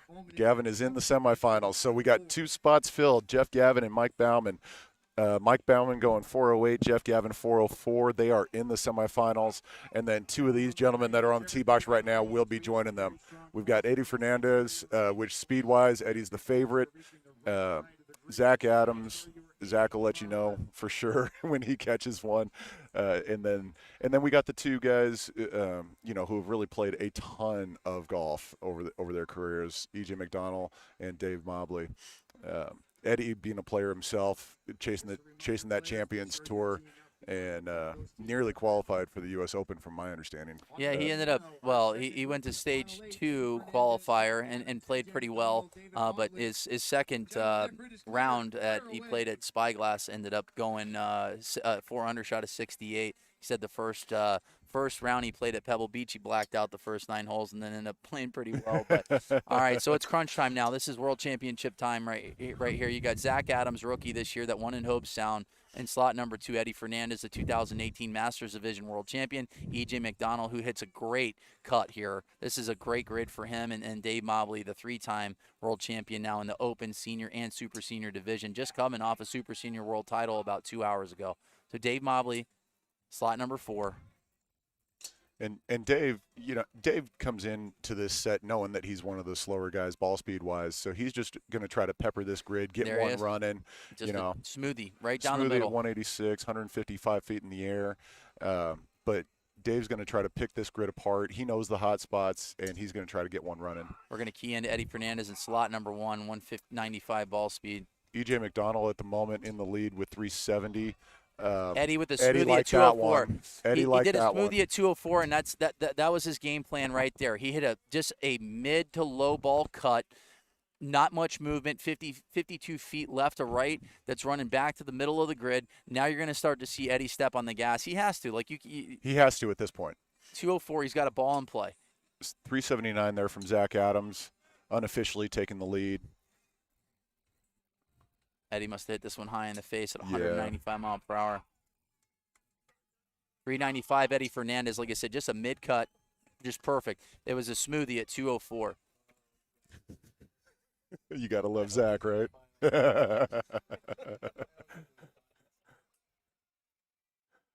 I think the other side of Mesquite heard Zach yell at that one. All right, Zach Adams is in second right now, 379. So E.J. McDonald and Dave Mobley have to improve. They're going to have to step on it a bit here. Yeah. Zach Adams lighting it up, too. 347, 379, 373. Eddie Fernandez, 350, 380, 395. He is building on his set. The wind is left to right. Slot number 1 and slot number 2 are a definite advantage right now. Yeah, for sure. And for the two guys who are the slower ball speeds on the tee box to both be in slots 3 and 4, definite disadvantage for them here. So right now, Eddie Fernandez, not his highest ball speeds, but hit a good enough ball. Oh, Dave just hit that last one. Let's look at Mobley. So this is a perfect ball flight. It's only 192, but it's a perfect ball flight. Perfect ball flight. 132, right down the right center of the grid. You just never know with Mobley. This guy's unbelievable. He's a superstar, 3-time world champion, and it's downwind a little bit on the grid, so you just never know. He likes it. In 2004, when he won that world championship title in the Open division, he got, I think, 22 yards of roll on that winning ball when nobody else was rolling anything on that grid that year. We had a gigantic rainstorm that came through and really softened up the grid, but Mobley found a way. So, he's one that's kind of always, at least from what I've seen, kind of won it on the ground, so to speak. He doesn't necessarily fly it the farthest, but he gets a lot out of his ball, that's for sure. Well, that 459 he hit in 2011 here on this grid in 2011, that was right when he hit it. He probably carried it 360, 370, rolled out that 459 yards. Yeah. And he's like, that's it. I mean, he knew it right away, and he knew it there. Well, we do have 3 numbers confirmed here. Eddie Fernandez, 395. He's in. Zach Adams, 383. E.J. McDonald. So E.J. we do know is eliminated for sure. We're waiting on some numbers for Dave Mobley, though. Just based off of body language, it looks like he heard the number that might not have been enough. Giving Eddie Fernandez a hug. Okay. Might not have been enough from Dave Mobley, but congratulations to now the 3-time world champion Dave Mobley. Absolutely. Had a rough week. With but the hurricane. How about 6 out of 6 in play? Yeah. Under that pressure, Congrats, Dave. Yep. So we've got Eddie Fernandez taking down that set at 395, Zach Adams at 383. Those two guys will move on to the semifinals, which will be coming up right here, right now, with Mike Bauman and Jeff Gavin.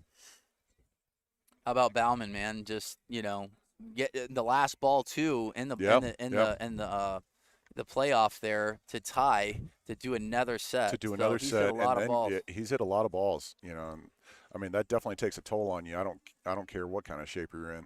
So we're going to have a little bit of a delay. I know that people that are tuning in right now, you're expecting us to be starting the Open Division at 3 o'clock. We've had multiple playoffs, but this is the semifinal right now. So this is going to take another 10 minutes. They're going to crown a champion and then probably have a little bit of a break. Wouldn't be surprised if they don't push it back to probably 3:30 Probably as a start 3:30 time. or so, yeah. Yep. But once again, for the couple thousand are tuning in live on YouTube, thanks for watching. We're Thanks for having a lot being of with fun. us. Mike Dobbin, the 2007 world champion, and slot number 2. And That's all right. Bobby Bradley in slot number 1. I'll take the co-pilot seat today, Bobby. No, yeah, right. You are the voice of Long Drive, No, I'm buddy. not. Yes, you are. Someone just gave me the microphone, and they, I just started talking. Well, we couldn't afford to pay anybody else, so. Yeah, undisclosed signed for $200 billion. Hey. Yeah, I'm moving to Puerto Rico, tax-free, right? Tax-free. All right, here we go. Getting ready for the Final Four. Over in slot 1, Mike Bauman. Slot 2, Big Zach Adams. Jeff Gavin in slot 3, and Eddie Fernandez right here in slot 4. Very interesting right now because Mike Bauman hit the longest drive of that last set, and he gets slot 1, which we've said. I feel Definite like slot advantage 1 at is the a moment. huge advantage. The win, now that we say that, ironically enough, the tee box, it's straight down win. So at this exact moment, pretty even across the tee box. Yep. Little left to right now. Eddie Fernandez, slot number 4. Gavin with the ball. Ooh, He Gavin likes it. likes that one. Eddie Fernandez, cut 210. He 210, likes it. 109. 110. I want to see it a little higher. Yeah. A little bit of movement, left to right. Maybe just a tad less spin. I have a feeling he mishit that one just a hair. But that was his fastest ball speed of this final 8. He was right around 204. And right now, definitely the fastest guy on the tee box right now. But Gavin's got one in play at 380. Eddie Fernandez, 205. He liked that one. I like the height I like more this than the ball speed. flight. Yeah, I like this ball flight a lot more than his first ball. I think this ball is going to be much bigger than his first one. 376. So Eddie's got a ball in play. Once again, hit a little bit of a pull into a cut wind. So it's going to knock it down. So what Eddie needs to do is focus That more second towards ball, the center of the grid. Yeah, with and a little bit of a fell cut. right. That Yep. second ball fell right, which with this 93, there it is. And it was a little bit higher. Ball flight. Rode the wind a little bit because we are downwind. 180. It was 155 feet in the air. Right now, the wind has picked up. If they look back at the flags, now it's time to go. It is time to go right now. We are straight downwind, big gust of wind. We're going to see 410, Yep, 415 there's 404 possibly. from Gavin. Gavin's at 404. Zach Adams likes his ball a lot. Eddie's shaking the head here. A little bit of a pull. So right now, with that gust of wind, Eddie's at 393 is in jeopardy right now. With Zach, do you think that maybe could be just a little bit of gamesmanship on his part? 370 could have spun it. All right, so Mike Bauman went 408 last set. He's got downwind. He's yelling at it. We're going to look at his ball in slot number 1. We don't have a number on Bauman on the top tracer technology. Eddie Fernandez is on the bubble at 393.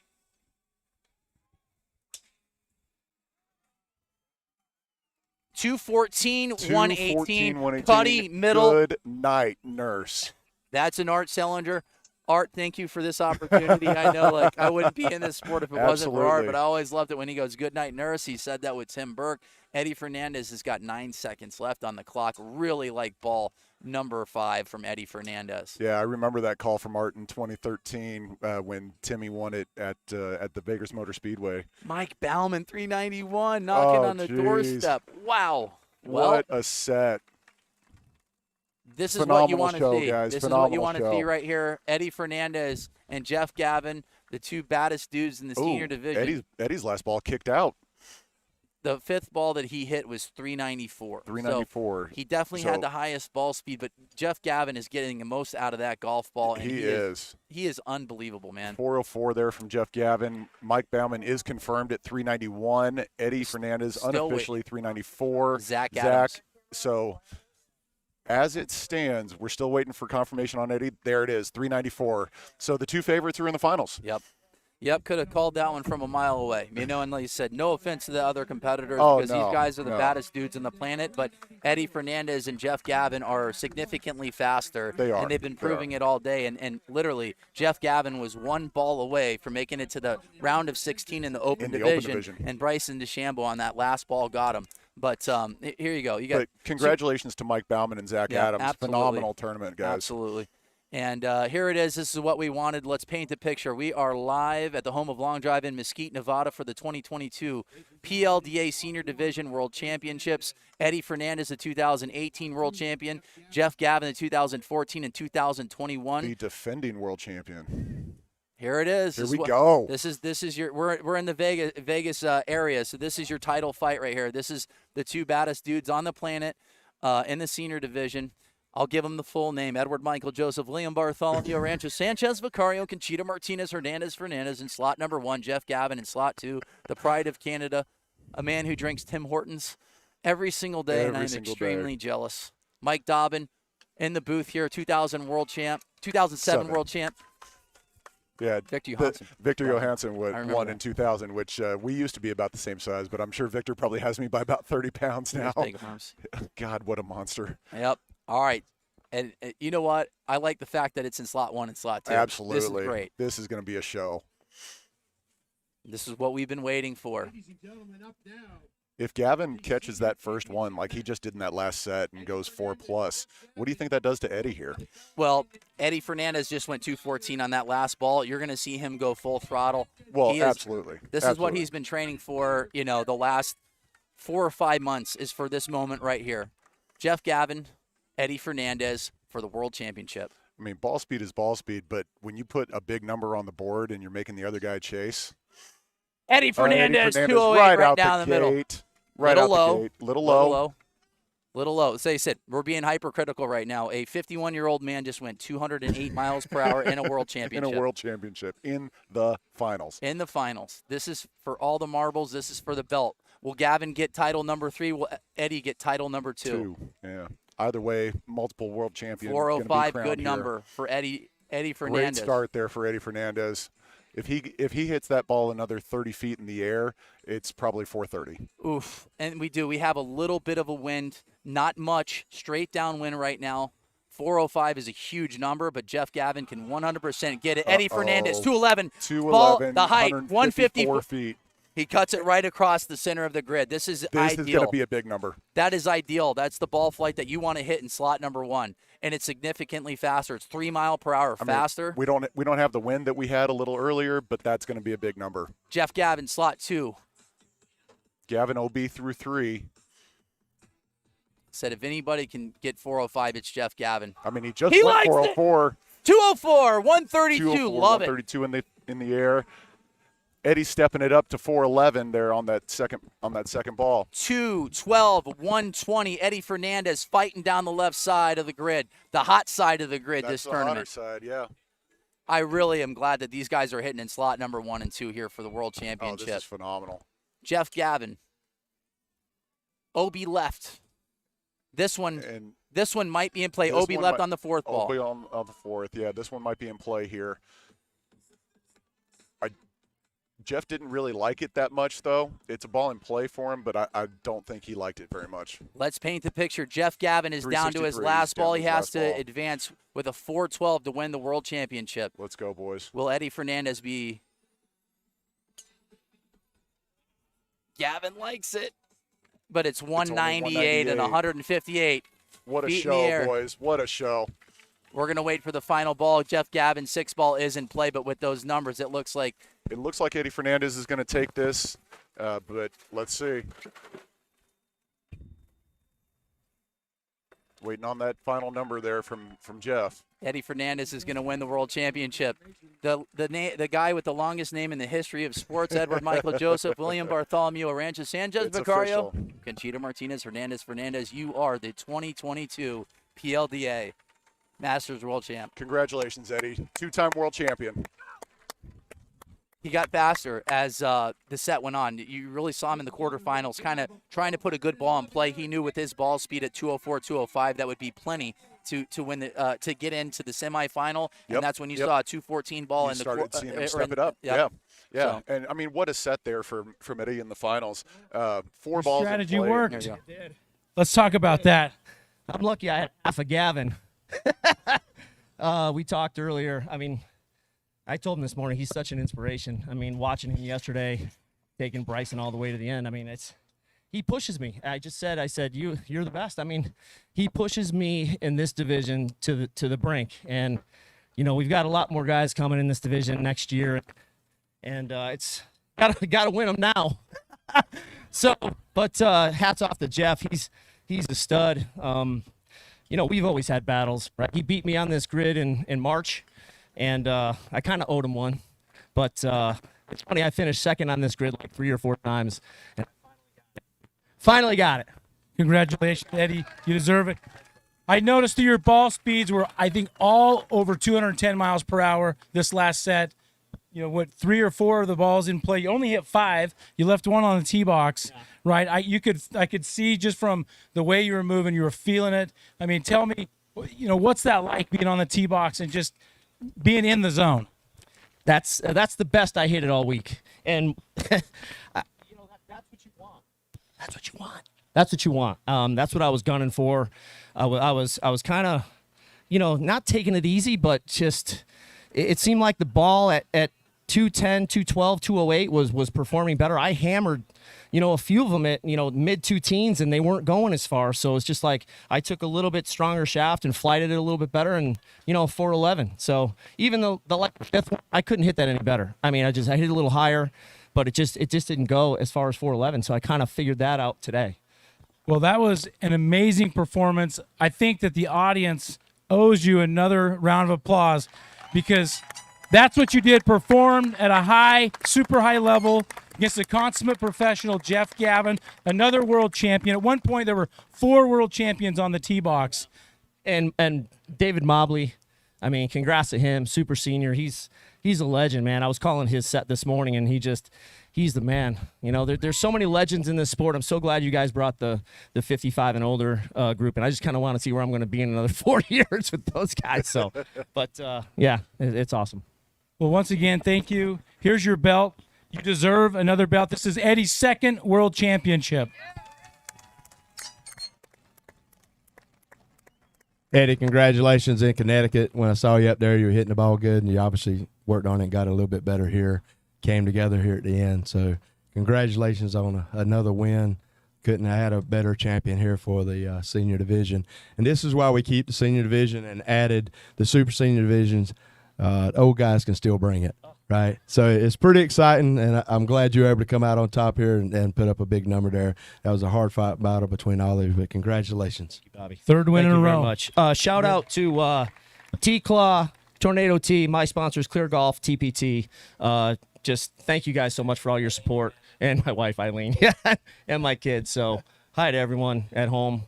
Can't wait to show you another belt. So thank you, everyone. Thank you, everyone, for all the support all week. Thank you. Lift that high above your head. And if anybody sees Eddie drifting out without his clubs or TrackMan, please help him. Flag him down in the parking lot. Tell him to come back. Get that picture. Get that. All right. That was awesome, man. That was incredible. I mean, and they mentioned on the tee box there, Eddie not hitting his 6th ball. How about that? 4 out of 5 in play, the shortest one being 395. Every single ball takes down that world championship title for Eddie today. Yep. Yeah, I mean, like you said, him and Gavin are the favorites to go into this, and just based off of ball speed, Eddie has just climbed up that ladder and went 225 a couple weeks ago. So he's peaked at the right time. And he said he made a couple modifications to the setup just based off of sitting in the booth as well and watching so much ball flight.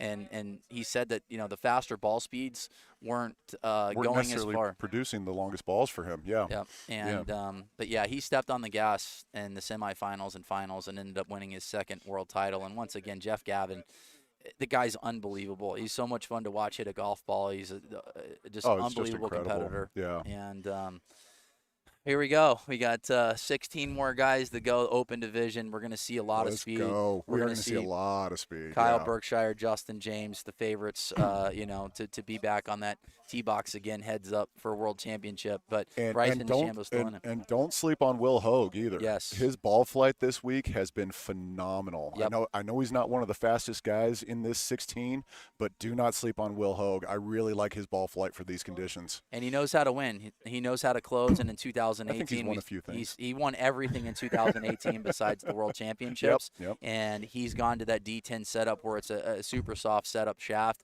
and he has learned how to time that thing up, and he's hit the ball really, really good. Our dark horse is Sam Judah. We mentioned with Martin Borgmeyer and Bryson DeChambeau, they had a deal with Regency where they wanted to bring someone out there, and Sam goes 217 on the show. And Martin Borgmeyer has got stronger and stronger and stronger as this event has gone on. And what I'm looking for Martin is his right to left. Is it going to be tighter? Is he going to put a ball in play right away? And is he going to be pointing to the crowd and being the showman? Because if that Martin Borgmeyer is out here, he is extremely dangerous and can win a world title as well. Yeah, absolutely. If Martin Borgmeyer, the showman, shows up today, look out. Yep.